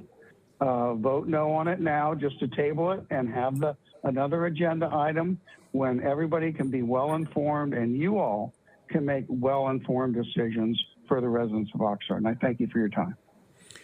Okay, Madam Clerk, how about Tom? Is Tom available now? Tom, can you unmute, and you have 3 minutes.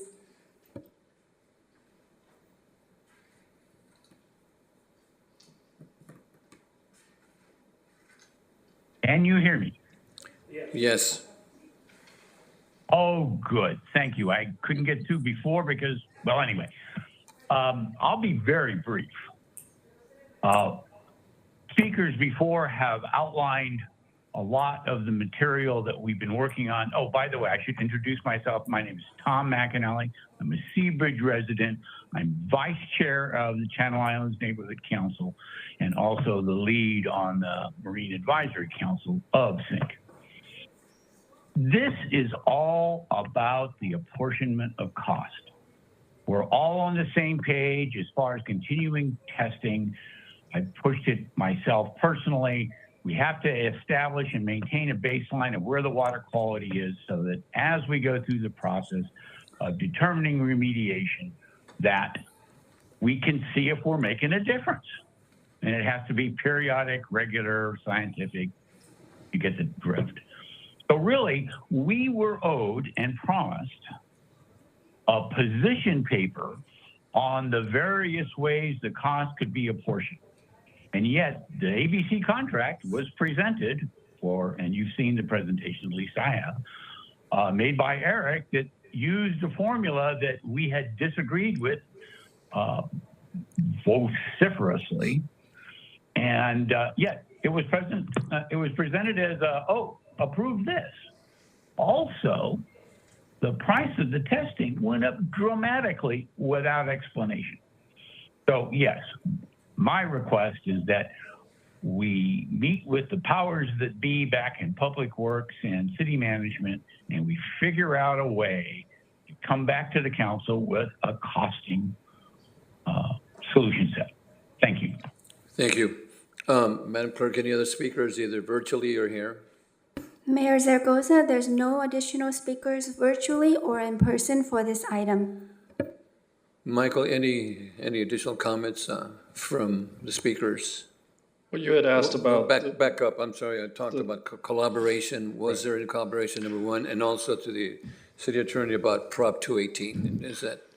So I think maybe the last speaker indicated that we've met with them several times. In fact, he said he disagreed with the proportionality that we presented. So I'm not sure the lack of collaboration. I don't agree with that comment. I mean, I've attended several meetings myself. I can't speak for Mr. Story and Mr. Howlett how many times they've met with the group. So I'm not sure where the lack of collaboration comment's coming from. So then you have met with the group several times and discussed this issue over and over again. We have discussed testing quite a bit. I think the comment really is about the disagreement of the apportionment, maybe not necessarily the collaboration. So. Okay, and our city attorney. Well, similarly, Mayor, the argument seems to be more about the apportionment of an assessment that is for a valid purpose under these under the formation documents for these various districts. So I can't give you a detailed opinion on that issue tonight. Thank you. Okay, thank you. Councilman Teran. Thank you, Mayor. Actually, Mr. Wolf answered my question. I just was hoping that we could ask what collaboration with residents could be demonstrated leading up to tonight, and it sounds like a number of interactions have happened between our special district staff at minimum, at times Mr. Wolf himself, and the residents, and I see some head nods in the audience, yes. And I only ask that because certainly special districts, has a number of operational challenges they've overcome in the recent years, and just my own observation from within District 2, the collaboration and working with residents directly from CFD 5 has been immense, with many comments, positive comments from the residents on feeling included in that process. So I was wondering about that, and I'm happy to hear that it sounds like even if there's a disagreement on the apportionment here, it sounds like the collaborative piece has been in existence, and I see head nods yes. That being said, I do have one quick question. From the staff report, we do have the table that shows the percentage of share of expense. And I'm just wondering, because I see the different districts there and their different apportionments ranging from 5.52% all the way up to 40.71%. And I'm wondering, how is it determined, the apportionment that each of the individual districts would get? Do we have a fairly layman's explanation for how we landed on that? Good evening again. Thank you, council member. So the Channel Islands Harbor is 139.22 acres estimated. So the determination in this formula was each of the 4 districts have a percentage of their waterways within that 139.22%. So with Seabridge, for example, Seabridge is overall surface area of their community is 23.37%. So we translated that number of their surface water to the percentages of the funding of the agreement. And that process was followed through for each of the 4 districts. Now there is a common or a shared area, the harbor, equal to almost 21%. And as written in the staff report, that percentage is proposed to be funded by a non-assessment district funding source, such as ARPA or the county's funding. Okay, thank you. Okay. And that was my next question. Thank you for the tee-up on that, was regarding the non-special district funding line item there. And if that's ARPA and the County of Ventura, I mean, are there other sources, or are those kind of the 2 big sources there in that category?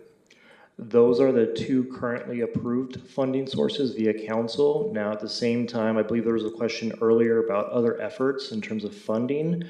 The division, via council approval, has applied for roughly $2 million in grants over the last 2 years. And as part of these efforts, staff will continue to identify and find new funding sources for these efforts. Okay. And this is a question asked respectfully. With the grants that we've applied for, how many have been awarded that are available tonight for this item right in front of us? 0, council member. Okay. I wanted to make sure that if there is any additional funding that could be tapped into that hasn't yet been considered, then we would, but it sounds like we've looked at all these different avenues. One item that Mayor Pro Tem brought up was around the infrastructure that was imposed on the developer for Seabridge, and it sounded like Special Districts was willing to look into that. Is that something that would fall under this non-special district funding portion? If it was appropriate to use that. I'm going to have Mr. Wolf address this answer. Yeah, we'd have to do some more research for that. That's obviously very specific to the mitigation measure that was identified. Okay, I wouldn't want us to answer that question at the dais right now. Thank you. I appreciate that. So I'll just end my portion here by saying that I think, and I saw head nods already, I think we're in agreement that the data collection and the assessments need to continue. Assessments meaning the data assessment, not the assessment on the districts. Where we are in disagreement, it sounds like, with the recommendation from staff and what the residents are saying is in the amount residents are being assessed, the percentage that they're being asked to take on for this. And looking at it and reading through the staff report, reading through the emails that were sent from folks that are hearing comments tonight, I'm hoping that there could be some look at how we could adjust these apportionments. It does seem to me a little heavy to have 80% of this falling on it and then hearing how they were apportioned by their area that they have it through acreage. They're not wrong that this isn't something that they're causing 80% of, even though they are certainly within their districts recipients of the benefit of having the waterways. But as was stated, all of us in the city are benefiting from those waterways when we visit it. Regardless, I'm of the position that if we could table this and bring it back after some continued discussion with the residents and looking at, have we exhausted all possible sources to offset this, and would they be comfortable with that? You know, I'd be willing to ask for that tonight. But I do have one last question for staff. If we were to table this, what would be a comfortable time frame we'd have to do that effort and then bring this back?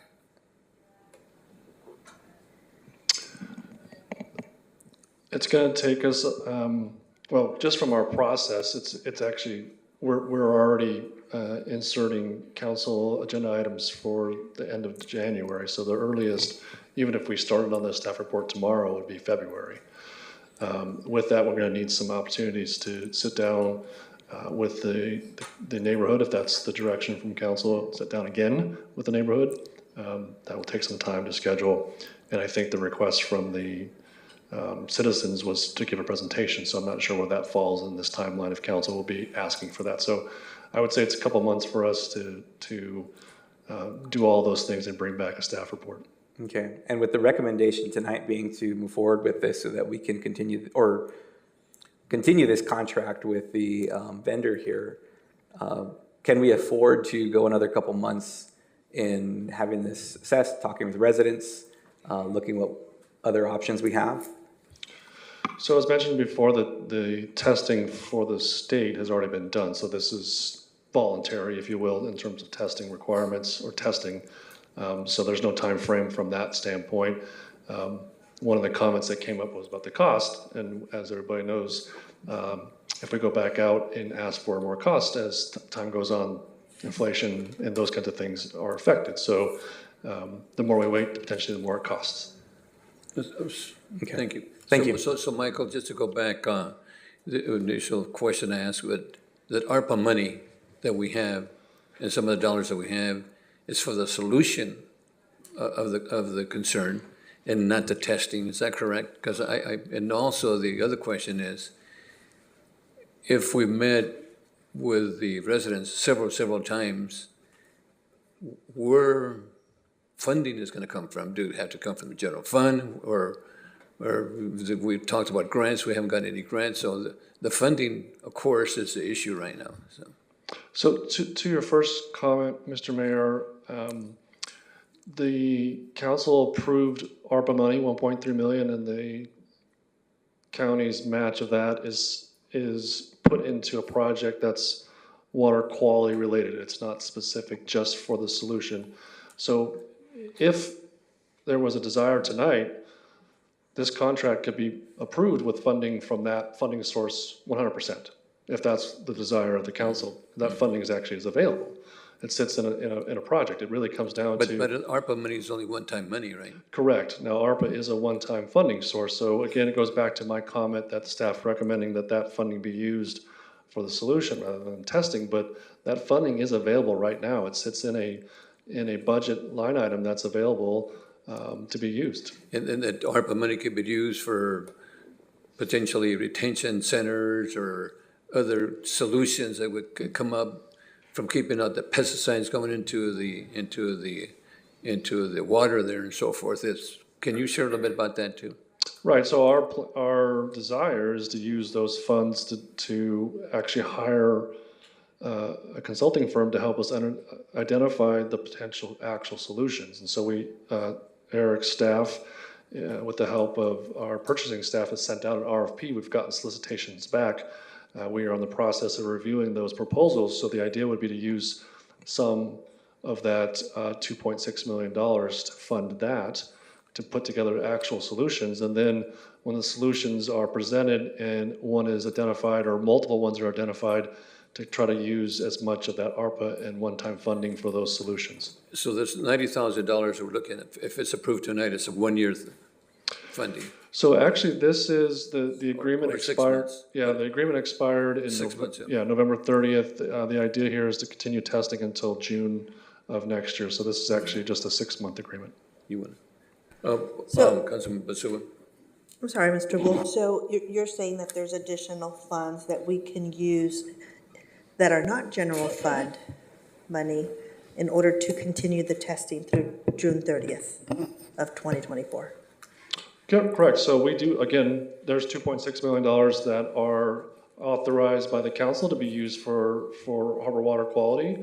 And if the council desires tonight, if they directed staff to say, you know what, why don't you use all of, or pay all of the testing cost out of that money, that fund, it can be done. And we can have an agreement in place and be funded by that. But again, it goes back to what should the funding source be? Okay. Go ahead, I'm sorry. So I think it's really important that, like our city manager said, that we make a policy decision that says who's going to continue to pay for this moving forward. So I think I don't think I'm ready to answer that tonight, but I think that we need to definitely continue the water quality monitoring, and I would put a motion on the table that we use the ARPA money that we do have available in order to continue the water monitoring program through June 30th, give staff time to come back to us in order for us to really make a policy decision that's going to be effective. So before we force the city manager then to run, do we have to use that funding now? If we have some time? No, you don't have to use the funding now, obviously. From ARPA money, but so we might find some other funding, but go ahead. No, I think your question is twofold, Mr. Mayor. So there is a portion of ARPA that has a deadline. So there is some timelines to ARPA, right? So I think it's December of next year, so this time next year. I think $300,000 of that 1.3 has that timeline. The other $1 million, I believe, does not have the timeline because it's part of lost revenue. Thank you. Anything else? No, so if I'll do the motion. Before we have motion, let me have our city manager then, or? Yeah, so look, at the bottom of the night, we're debating essentially $80,000 here. And we've heard some of the residents say, we don't have to continue the testing. Some residents say we should continue the testing. We have some residents saying they want the council to disapprove this item tonight, and others saying you want to table it. I would be fine if we just don't approve the contract, because we still have a lot of homework ahead of us to figure out going forward with this much larger issue. Because the principle here is very significant, because the principle at stake here is not just $80,000. It is about how much general funding, public funding goes in for any particular item. So based on everything I've heard, I don't have a problem if you simply don't approve the item. Table it? No, just don't approve it. Don't approve it? I would just like to make sure that by us tabling the item, there is no consequences to stopping the water monitoring. Consequences, I think, I would say there's no regulatory consequences. I think that there are some level of having a gap in testing. It's not a consequence, it's just a gap in testing, and so the lack of data could be an issue going forward, but not a regulatory consequence. When you say the lack of data can be a problem, what kind of problem will that be? If there's a request, I think Mr. Carter mentioned like a TMDL type demand, having succession in terms of data collected is a much easier process. When you have gaps in that, they may want X number of months or X number of years, and when you have a gap, you have to wait to get and fill that gap. So that would be the only potential issue. I don't see it though as a regulatory consequence. It's really just potentially having a gap in data that needs to be made up. But the TMDLs, you got to work with the LA regional folks too, so that's time consuming and expensive also. Correct. Those are orders from the Regional Water Quality Control Board. That's right. So Councilor Turan, and then we'll go into. Thank you. Because we have a motion, and go ahead. So, Mr. Wolf, just so it's clear, staff's request and preference is to continue the data collection through this contract, correct? That's correct. Okay. And go ahead. I was just going to say, but as the city manager mentioned, it's not this conversation or discussion is not necessarily about the testing, it's about the funding. Yes. Right. Prior to Councilwoman Basua bringing a motion to the floor, I had just done some quick math, and if we were to, for example, the non-special districts sources, such as ARPA, if we were to make that 55% of the share of cost, that'd be $54,692. And then the remaining districts, if those were proportionally reduced to a share of cost of 45%, I don't know where folks feel about that, but it's certainly a difference. But with the recommendation or the motion to just do all of it out of ARPA, and we're talking about $99,000 here. Or a percentage of. Or a percentage. I know I mentioned just tabling it so we could discuss more, but the more I hear, the more I think if we'd like to continue doing this, let's do it. I'm not interested in belaboring it if we can avoid doing that. So that's where I am. And if Councilwoman Basua is putting a motion out there, I'd be interested in hearing from my other colleagues here, but I'm willing to second that if it's a formal motion.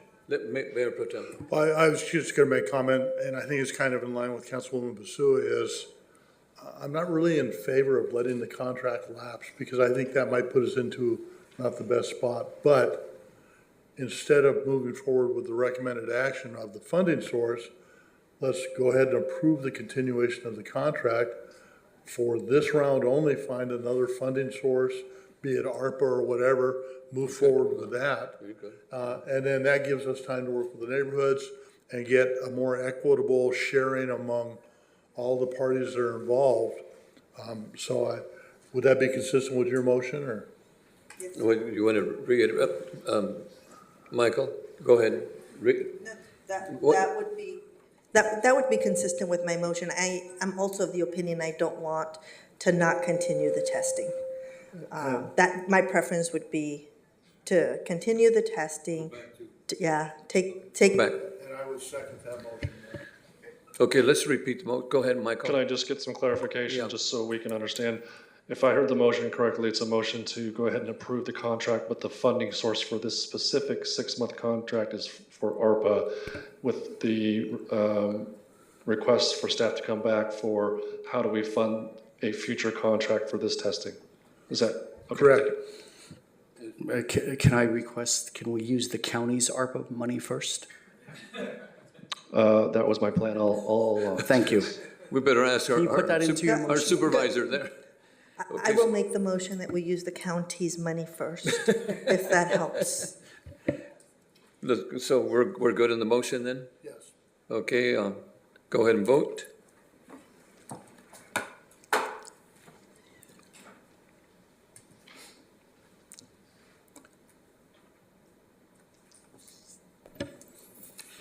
Motion passes 6-0 with Mayor Zaragoza abstained.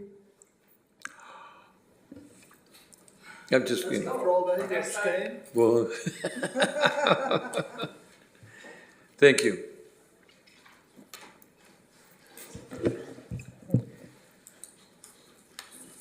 So that item is approved. Okay. Okay, so now we're back. Thank you so much for the presentation. Our next item is, this is a public hearing. This is the time and place for a public hearing on M1. Subject is 2023-24 First Annual Action Plan. The recommendation that the City Council, one, conduct a public hearing regarding the fiscal year 2023-24 Annual Action Plan Amendment. Two, approve the fiscal year 2023-24 Annual Action Plan Amendment recommending a use of community development block grant funds for acquisition infrastructure to improve the rehabilitation of real properties. Three, authorize the city manager designee to incorporate an amended grant allocation into the 2023-24 Annual Action Plan and authorize the budget appropriation to fund the administration and projects, including the ability to increase or decrease projects funding for a balance of funds of $3,035,397.42 to allow the purchase and improvement of the real property. Authorize the city manager and designee to execute the required documents for the transmission of amended 23-24 Annual Action Plan. And five, authorize the city manager and his designee to execute all agreements necessary for the implementation of the annual action amendments. We start off with the city clerk's certification of publication and any written communications, if any. Madam Clerk? Mayor Zaragoza, there was a legal notice for this public hearing published in Vita newspaper on November 16, 2023. The city clerk's office has received no written communication on this item that have been previously provided by the council, to the council. Thank you, Madam Clerk. Thank you, and Madam Clerk, do any council members have any ex parte communications under other disclosures regarding this matter to state for the record? No, I Members, don't. do you have any ex parte? No? None? Okay, none? Okay, so then members of the public were notified or invited to sign up to speak on this item on the city website or in person. Those people that did not sign up can sign up now by submitting a speaker card or following the instructions posted on the agenda for this meeting in the on the City Council website, .org, city meetings. The Housing Director, Emilio Ramirez, posted a video presentation regarding this item, and it's available to answer any brief clarifying questions council members may have before we take any public testimony on this item. Council members will deliberate before the public hearing after it is closed. Do council members have any questions before we continue? Okay, for none, then thank you. So I'm going to open the public hearing at this time. Speakers have 3 minutes to speak on this item. Madam Clerk, do we have any speakers on this item? Mayor Zaragoza, we have no public speakers so far for this public hearing. Okay, if we do not, then I we'll close the public hearing. And do any council members have any items to correct at this time? No? Go ahead. If the housing staff has any comments they'd like to make and share with the public, that's all. That's the only comments that I have. Thank you, Councilman Emilio Ramirez, Housing Director. The item before you honestly is an accumulation of several years where a variety of different capital improvement projects did not proceed, and we needed to reprogram those funds and then use them in an alternate way that is compliant, absent sending them back to HUD. Okay. Thank you. Thank you. Councilwoman Basua? I have a comment, so. Go ahead. Okay, so thank you for the presentation. I'm a little bit on the apprehensive side of approving an item that would allow staff to make a purchase without coming to the council first. I understand the purpose for doing it, but I feel that we, have a obligation to protect staff and also to be transparent to our citizens. So, Mr. Ramirez, is there anything you can think of? Because I know that, any real estate development agreement that you're going to do is very urgent. I understand that, and I don't want to take that away. But I just feel that we have a obligation to protect staff and to make sure that our residents know what's happening and that we just don't give you a blank check and say, go shopping. Thank you, Council, and I appreciate that and your concern to be transparent and also protective. And obviously, the staff report failed in its duty to mention that we return to council for request for you to approve a purchase acquisition. That was my fault. I apologize, but under no circumstance am I going to spend any money, buy any property without your permission and approval. So that will come back before that goes forward. Thank you for clarifying that. The staff report just made it seem like we were opening up our checkbook, giving you $3 million, and you were going to go spend it. So my concern was for staff and also for transparency purposes. So thank you for clarifying that. Thank you, council members. Any other questions on this item? If not, we need a motion to approve this item. Move the recommended action. Move of Mayor Pro Tem. I will second. Second by Council Basua. Please vote. Motion passes 7-0. Thank you. Our next item, this is in time and place to set a public hearing for item M2, subject 2020 Annual Action Plan, Sixth Amendment Emergency Shelter Grant, CARES Act. The recommendation is the City Council conduct a public hearing regarding the fiscal year 2020 Annual Action Plan amendment to approve the fiscal year 2021 amended Annual Action Plan. 3, authorize the city manager and his designee to incorporate the amended grant allocations into the 2020 Annual Action Plan and authorize the budget appropriation to fund the administration and projects. And 4, authorize the city manager and his designee to execute the required documents to submit the 2020-21 amended action plan to the United States Department of Housing and Urban Development. And 5, authorize the city manager's designee to execute all agreements necessary for the implementation of the amended action plan. And we start off with the city clerk certification, publication, and written communications venue. Madam Clerk. Mayor Zaragoza, there was a legal notice for this public hearing published in the Vida newspaper on November 16, 2023. The city clerk's office has received no written communications on this item. Thank you, Madam Clerk. Do any council members have any ex parte communications or other disclosures regarding this matter to state for the record? Members? None. Thank you. Members of the public were invited to sign up to speak on this item on the city website and in person. If you did not sign up, you can do so now by submitting a speaker card or following the instructions posted on the agenda of this meeting on the city's website, oxnard.org, city meetings. Housing Director Emilia Ramirez posted a video presentation regarding this item. It's available to answer any brief clarifying questions council members may have before we take any public testimony. Council members, any? Okay, if none, the council then will deliberate and the public hearing will be closed. No, I'm sorry, speakers. Well, please, speakers. And we do have a speaker. We have Rosario Anaya. Mayor Zaragoza, Rosario is currently not available in person or virtually. Okay, then, So to be clear, the public hearing is now open, it's now open. but- and the one speaker who signed up in Is not- advance is not available. So then, therefore, we have no other speakers, so then I'm going to close the public hearing. Whoops, I hit my phone.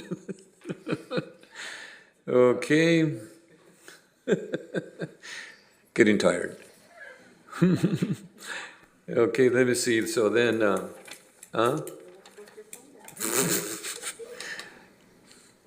Can you pay for my phone? I'm just kidding. Out of the county's ARPA fund, but you abstained, so no. Okay, do any council members have any comments at this time? If not, we need a motion to approve this item. Motion by Basua, Second? second by Perello. Please vote.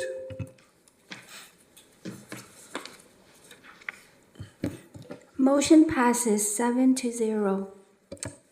Thank you, Mr. Ramirez. Thank you. Our next item is reports, and this is N1. This is a City Manager Department, City Treasurer Annual Investment Policy for the period ending July 2024. And the recommendation is the City Council adopt a resolution adopting the fiscal year 2023-24 investment policy for the City of Oxnard. And this item did not originate in committee, and there was a Measure M presentation on this item, and we have Mr. Phil Bolina, our City Treasurer. Any questions of Mr. Bolina? Mr. Mayor, members of the council, Okay. I realized earlier today when a couple of people called me and said the agenda item itself was not on the agenda, just the Measure M presentation.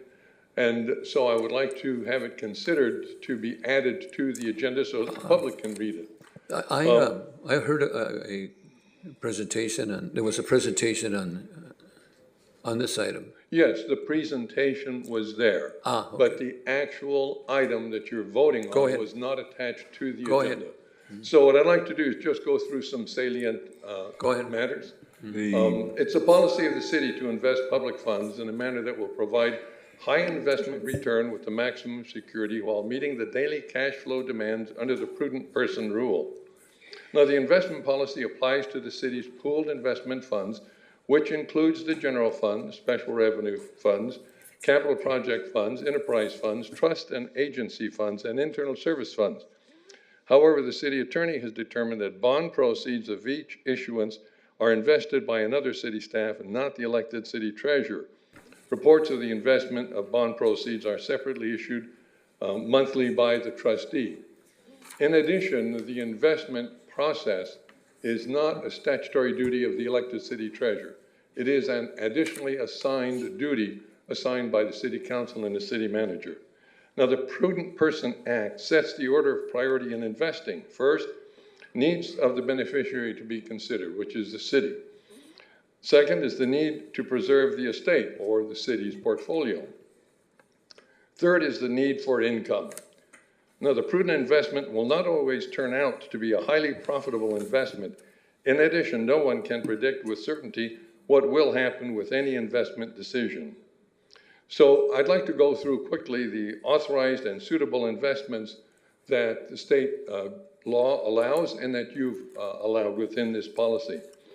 You allow me to invest in U.S. government treasuries, notes, bonds. You allow me to invest in U.S. agencies, which are the GSEs, Fannie Mae, Freddie Mac, and others. You allow me to invest in municipal bonds, notes of indebtedness, including municipal bonds of the city of Oxnard. We are a municipality.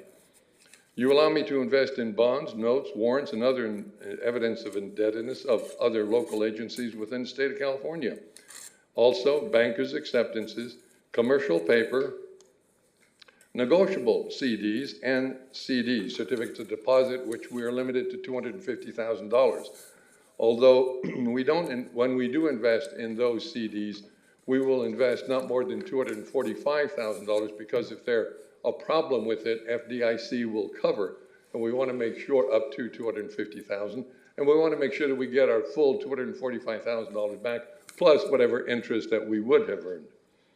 Repurchase agreements, and I've used those in other cities.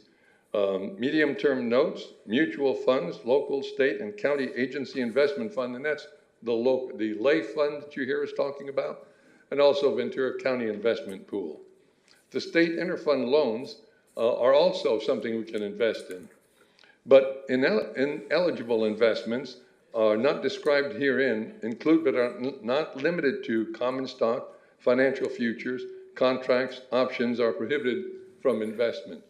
And there's a Fisher investment that always advertised that all investments are subject to risk, and that includes what we invest in. So we're not risk-free, but we try to minimize that. With that in mind, the thing that I want to bring to your attention also is that there's a requirement in the government code that we have an investment review committee.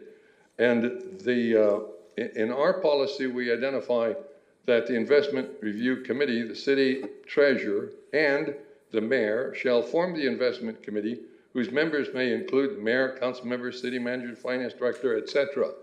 And that's why on a daily basis, I send some of you, but not all of you, the daily market information. Because in essence, I'm providing you with the information that we need to look at as an investment committee to determine whether or not we want to buy, hold, or sell.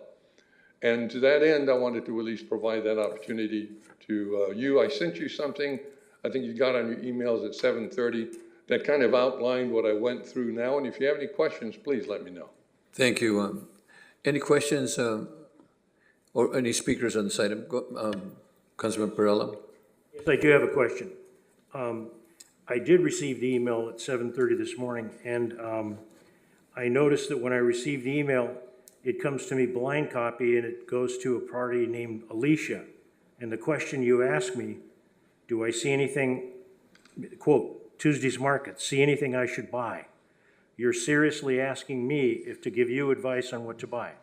That's what the investment committee is for, yes. Okay, then I would ask you, when it goes to blind copy, how many other people do you send this to blind copy, and whose advice do you take?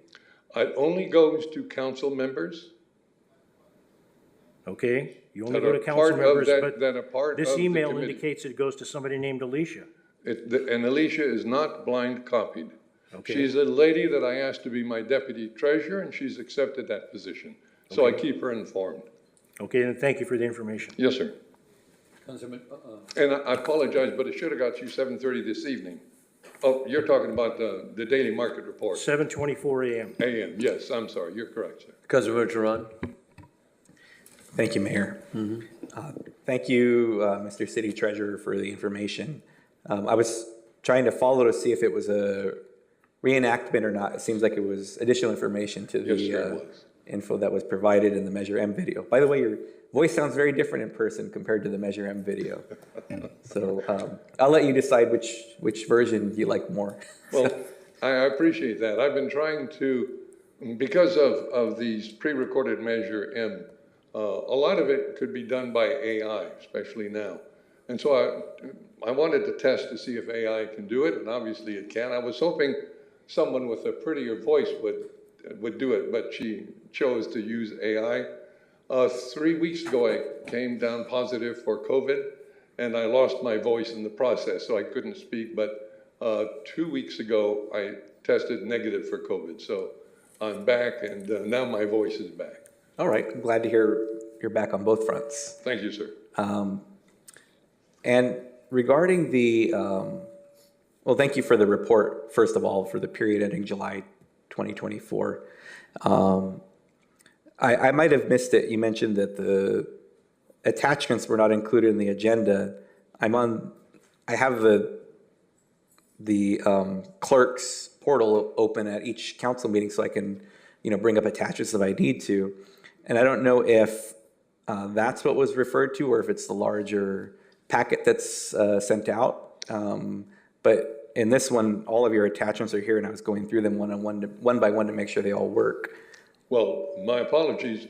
The information that I got showed the Measure M presentation, but there wasn't anything below it that I could click on to get the attachments. And apparently someone else got the same report. They brought it to my attention. But okay. I'm glad. The whole idea was to make sure that everyone has that information.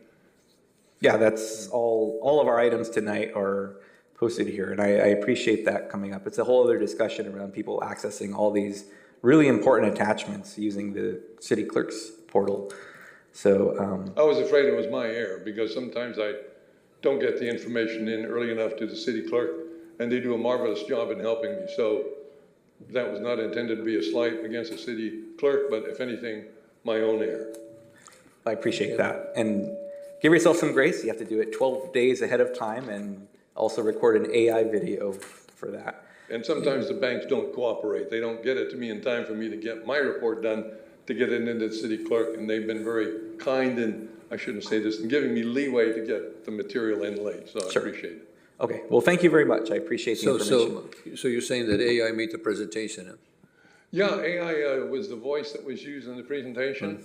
Again, I had asked a certain city staff person with a lovely voice to do it, but she chose not to. So I was going to say I wasn't available, sorry. Okay, then our recommendation here is to adopt a resolution for fiscal year 23-24 investment policy. Do we need a motion?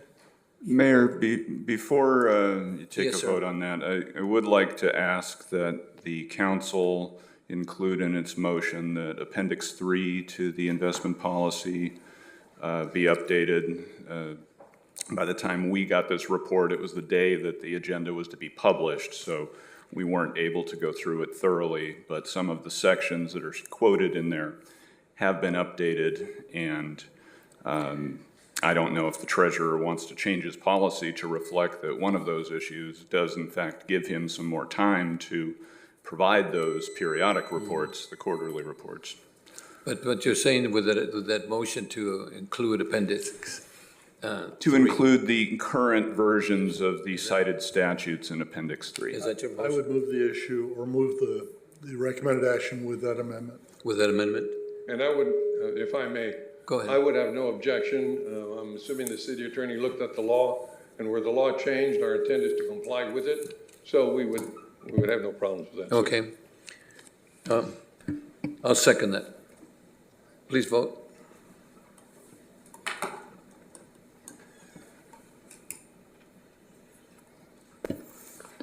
Motion passes 7-0. Thank you. Thank you very much. Mm-hmm. Our next item, this is a fire department ratification, authorization for the fire department to submit a regional grant application to the Public Works Alliance EMS Corps in partnership with the California Employment Department EDD and provide EMT training to young people in Ventura County. Recommendation, City Council 1, authorize the fire department to submit a regional grant application to the Public Works Alliance EMS Corps in partnership with California Employment Department EDD to provide EMT training to young people in Ventura County in the amount of $2,750,000. If there's no matching grants for this required, authorize the city manager or designee to execute the grant agreements if grant funds are awarded to the city. And 3, authorize the chief financial officer or designee to submit financial reports and grant claims for the use of match grant funds and perform all other required financial actions. And 4, authorize the fire chief or designee to submit non-financial reports. And again, the Committee Services, Public Works, Housing Development Committee approved this item 3-0. On the November 28, 2023, to approve the staff recommendations of this item. So any questions? Oh, Chief, any? If you have any questions, he's Any online. questions of the Chief? I know that. Mr. Mayor, just a quick comment. Go ahead. I sit on the committee that recommended this come forward to council. And about 3 or 4 days ago on a social media channel, there was a young man talking about trying to get into an EMT program wasn't successful at Oxnard College, and he asked if anyone knew of any EMT programs. And so I mentioned to him that the fire department would be receiving this grant. And I probably got a little bit out ahead of the chief, and I apologize, Chief, for doing that. But several other people chimed in, so there is an apparent need within our community to offer this type of service, not to compete with the colleges, but to work in conjunction with them to provide this service to the citizens of Oxnard. So I think that's hugely important, and I would, I don't know if Chief has anything else to add. But I also like to add a little bit to that, Chief. I think you're initially going to be talking or working with the underserved community and come up with about 40 individuals and a max of 120 individuals potentially by the end of the program. Is that correct? Mayor and Mayor Pro Tem, yes, that is correct. And so I really see this as a fantastic opportunity for Oxnard.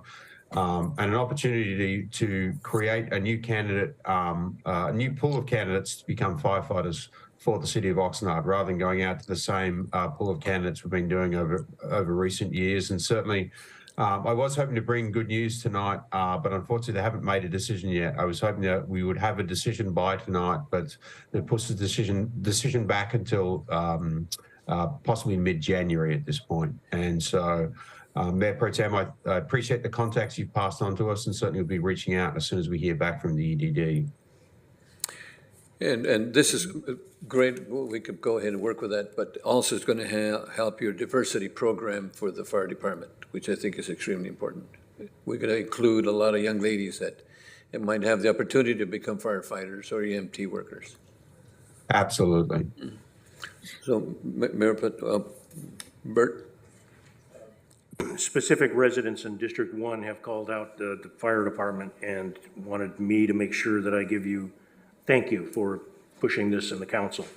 But they wanted me to make sure that the fire chief got a big thank you. Appreciate it a lot. Thank you. So we need a motion on this item? Excuse me, Mayor Oh, I'm sorry, Zaragoza. speakers?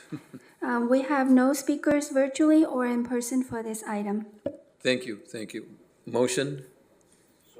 Moved Second. by Councilor Perello, second by Mr. Turan. Please vote. Motion passes 7-0.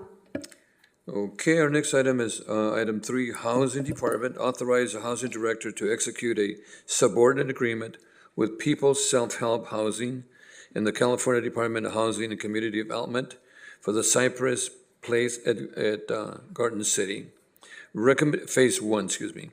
Recommendation that the City Council authorize the housing director to execute a subordination agreement and any all related documents thereto with the People's Self-Help Housing and the California Department of Housing and Community Development for the Cypress Place at Garden City. This item did not originate in committee, and so consequently there was a Measure M presentation by Mr. Emilio Ramirez. Any questions of Mr. Ramirez? I have one question. We're going to subordinate to self-help. No. No?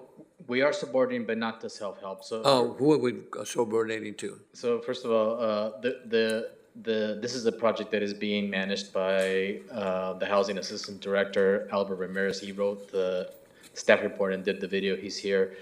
So I just want to make sure that I give him credit for that. Okay. The People's Self-Help Project is actively underway. It's under construction. It's on Cypress. And what we are doing is it's a piece of bureaucracy that involves subordinating to a state funding source that is already engaged in the project. And so they were kind of late to the project, if you will.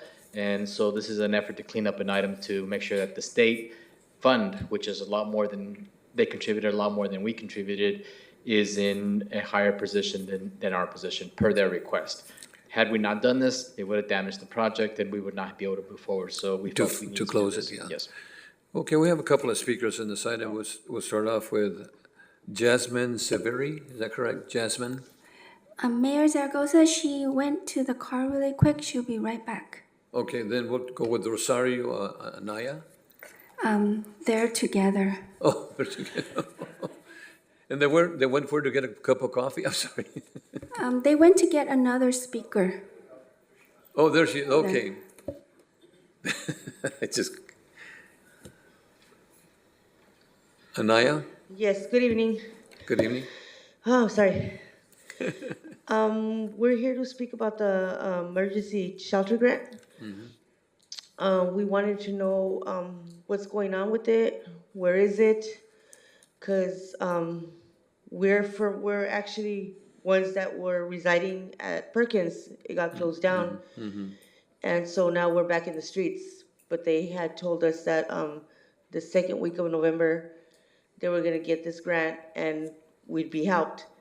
We're on December and we're in the streets.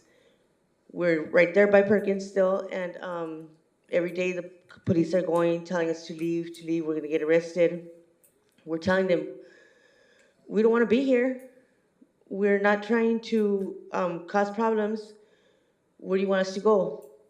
What was promised to us is not given to us yet, and we have nowhere else to go.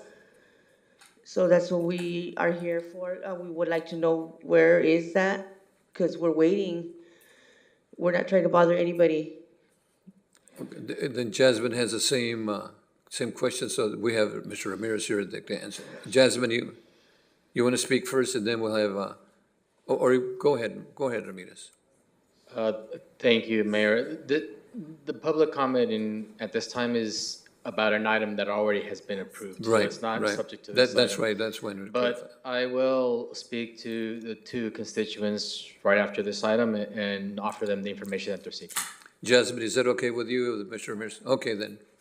So we'll need a motion on this item. I will move the recollection. Moved by Basua, second by Oscar. Please vote.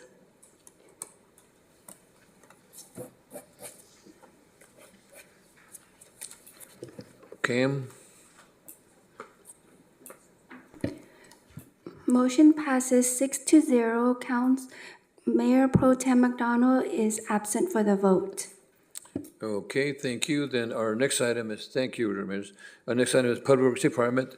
This is a selection of option 2 for the mandated California Air Resource Board Advancement Clean Air Regulations. Recommendation that the Public Works and Transportation Committee recommend that the city approve option 2. And as, let me see, as of this date, the city council agenda posted, there was not yet an outcome from the December 12, 23 Public Works Transportation Committee staff. And this is a pre-recorded item. And Mr. Public Works Director. Yeah, I just wanted to make mention that at the committee, this was approved to move forward to the council. Yes, and that's option, go ahead. And option 2 really is the option 2 that we're looking for, because there's two options, option 1 and option 2.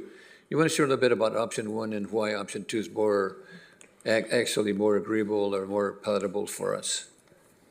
So this is a conversation about a state mandate for zero-emission vehicles. Regulation states that starting in January, so a couple weeks from now, if you go with the default option, you must start to purchase for every single vehicle that you purchase in a certain target area, meaning size of vehicle. For every one you purchase, the next one has to be a zero-emission vehicle. That's the default position. As you read through the state mandate, it offers one other option.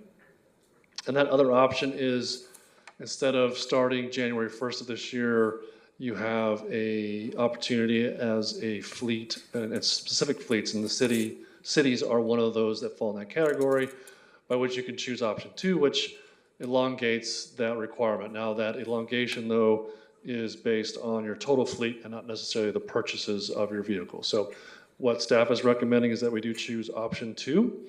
That allows us to evaluate what I consider to be a directive that's far in advance of the industry itself. As you look at some of the vehicles, so we're talking about 8,500 pounds or above in terms of the vehicle sizes. There's not a lot of zero-emission vehicles being produced by the industry in that size. And so now we are up against this process by which we may be subject to fines There are some exemptions in the laws or the regulations, but the industry has not, in my opinion, caught up to this, and it's going to be difficult at best for us to identify the correct vehicle type, whether that's electric or maybe even hydrogen. And that's not even setting aside, or that is setting aside the fact that we would have to charge these vehicles somehow, whether through electric vehicle charging stations, which we don't currently have in our infrastructure, save a few that are here for the public, or a hydrogen charging station. So the option 2 allows, in our staff's opinion, an elongation of that requirement and an opportunity for us to evaluate the best vehicles for our purpose, and in my opinion, allow the industry to catch up to this regulation. And Michael, the exceptions are the public safety vehicles, which I think is extremely important. There are a couple exceptions, or there are a list of exempt vehicles, temporary exempt vehicles, and then there is what we believe to be a permanent exemption right now, which is the safety vehicles, so police and fire. And also the hydrogen charging stations, we don't have one, and again, we're working with Gold Coast Transit potentially for the future, to make sure that we have the charging station for hydrogen fuel. Correct, so Gold Coast does, or will have, as they transition from their electric fleet, or their CNG fleet, to hydrogen, which is actually an electric bus powered by hydrogen. So they are transitioning their CNG charging station to allow for hydrogen charging, and we have entered into a conversation with them about long-term, if we could have access to that. In the short term, we actually have access to their CNG charging stations, so they've been very helpful in that fashion, and we expect them to be very accommodating in terms of potentially using their future hydrogen charging And we'll stations. be working with the SCE in the future for charging stations.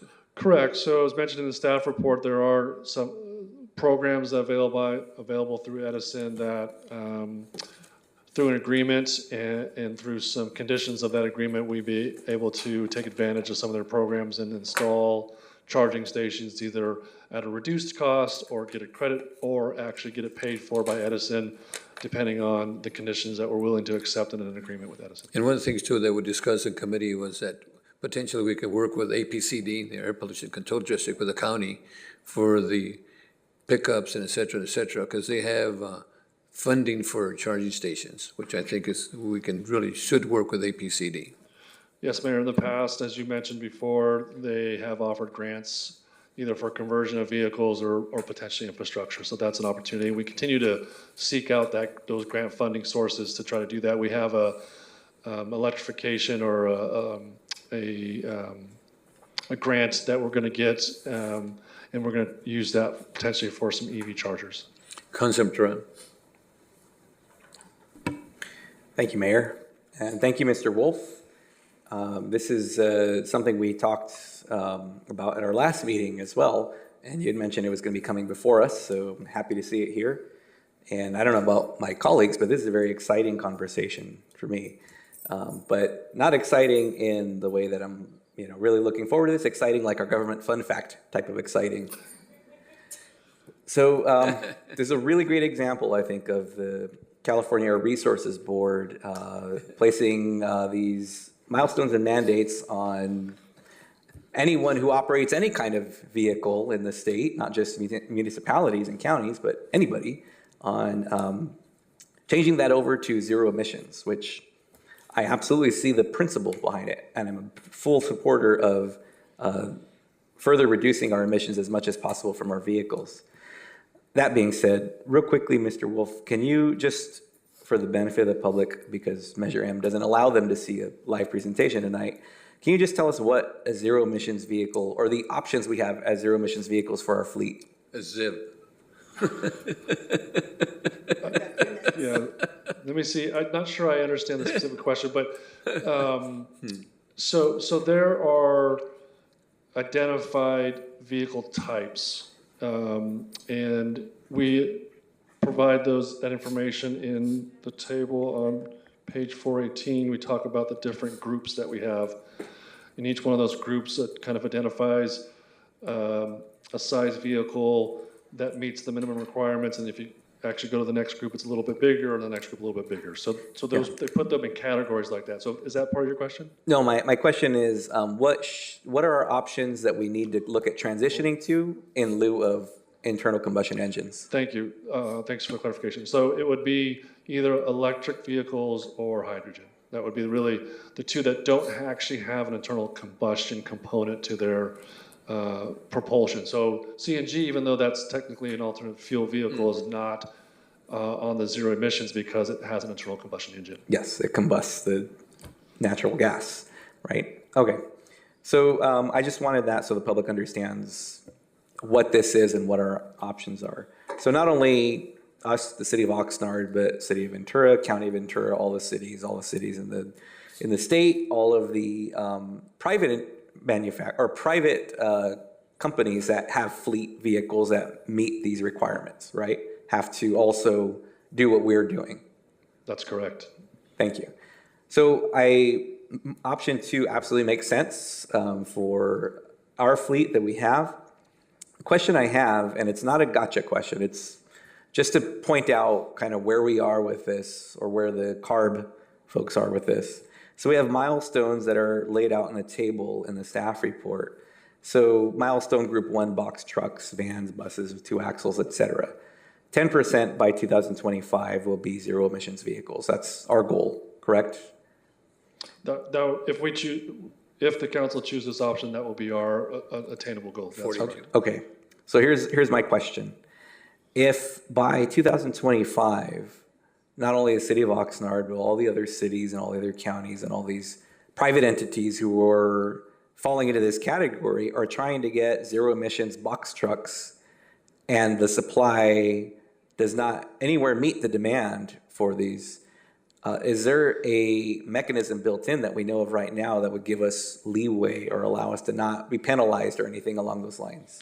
Yeah, so we do lay that out in the staff report. There are exemptions. And so part of that exemption, if it's not readily available, we didn't want to put all the language in the staff report, but there is language that if it's not readily available, you can apply for and get the exemption.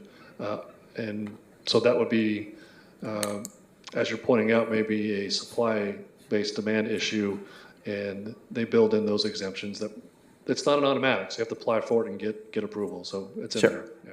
Thank you. And I'm just trying to think ahead on this because I know there are plenty of other folks out there who would love all of these large fleets to go zero emissions. My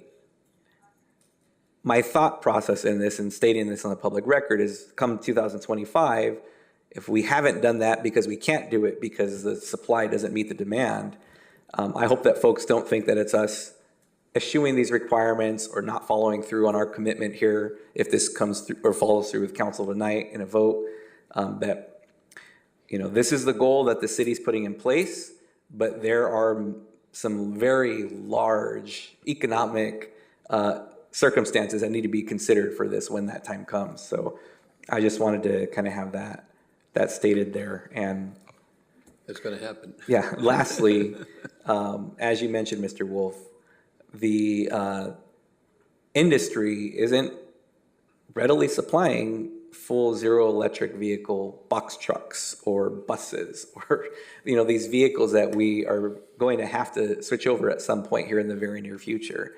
So I want to have that appreciated. Oh, one more thing, Mayor, if I can. I was in Anaheim over the weekend, and their fleet for Disney properties are all electric buses that shuttle people to and from the parks and a parking lot every day. I mean, dozens and dozens of buses going in and out, and they're fully electric. And I finally found where they charge them, at least one of the stations they charge them, and it's this thing that's the size of like 2 cargo containers that you might find at the port. And they park the bus there, and then it charges. I don't know how long it takes, but I mean, I can only imagine under the surface the infrastructure that needs to be in place to charge a fleet of buses that are serving just that one park, just that purpose, let alone an entire city or Gold Coast Transit or all of our fleet for our city operations. So I mean, that's just was very very telling to me just how far we have to go as a state to meet this goal. So anyways, those are my comments. Thank you again, Mr. Wolf. Thank you. Mayor Pro Tem? Thank you, Mr. Mayor. And I'll wear my Gold Coast hat for just a second here. We had a long discussion about whether we transition our fleet to fully electric or hydrogen fuel cell. And during our discussions, we had conversations with Southern California Gas Company and learned that they are working on technology, and I think they already have it in hand, that allows them to commingle the hydrogen into the CNG, compressed natural gas lines. They can commingle the gases, it goes to the end source, which we're already piped for, and then we buy what's called a separator, and we sort it back out at the other end. So this is one of the few times that a rule has been introduced for transportation where we don't have to build a whole new system to make it work. We can utilize the system that we have, add a couple pieces to it at very inexpensive compared to running all new pipes, and be up and operational. So it's really an exciting future. And I'm really glad to see, I think for one time at least, we're approaching something the right way instead of, well, let's try it this way and see what happens. And so really exciting technology out there. Thank you, Mr. Thank you, Mayor. Michael. So, council members, the approval of option 2 in the motion? I'll move the recommended action for option 2. Excuse me, Chair. Any After this. speakers? There's no speakers virtually or in person for this item. Thank you. We got a motion by Councilman Turan, second by Councilman Perrello. Please vote. Thank you, Michael. Motion passes 7-0. Okay, our last item is Public Works Department Agreement 324-00250 with MBS Government Finance Group for a Special District Administration Professional and Technical Services. Recommendation the City Council approve and authorize the mayor to execute an agreement with MBS Government Finance Group for ongoing administration, professional, and technical services for a Special District Division in the amount of not to exceed $1,028,484 for the 5-year term agreement with the initial agreement term of 3 years ending December 31, 2027, after which the agreement may be extended for 2 additional 1-year terms with a fully extended final term ending December 31, 2029. And the Public Works Committee approved this item 3-0, and there's a pre-recorded item, Measure M. Council members, any questions on this item? Any speakers on this item? Mayor Zaragoza, there's no speakers virtually or in person for this item. And of course, okay, we got a motion by Mayor Pro Tem, second by Basua. Please vote.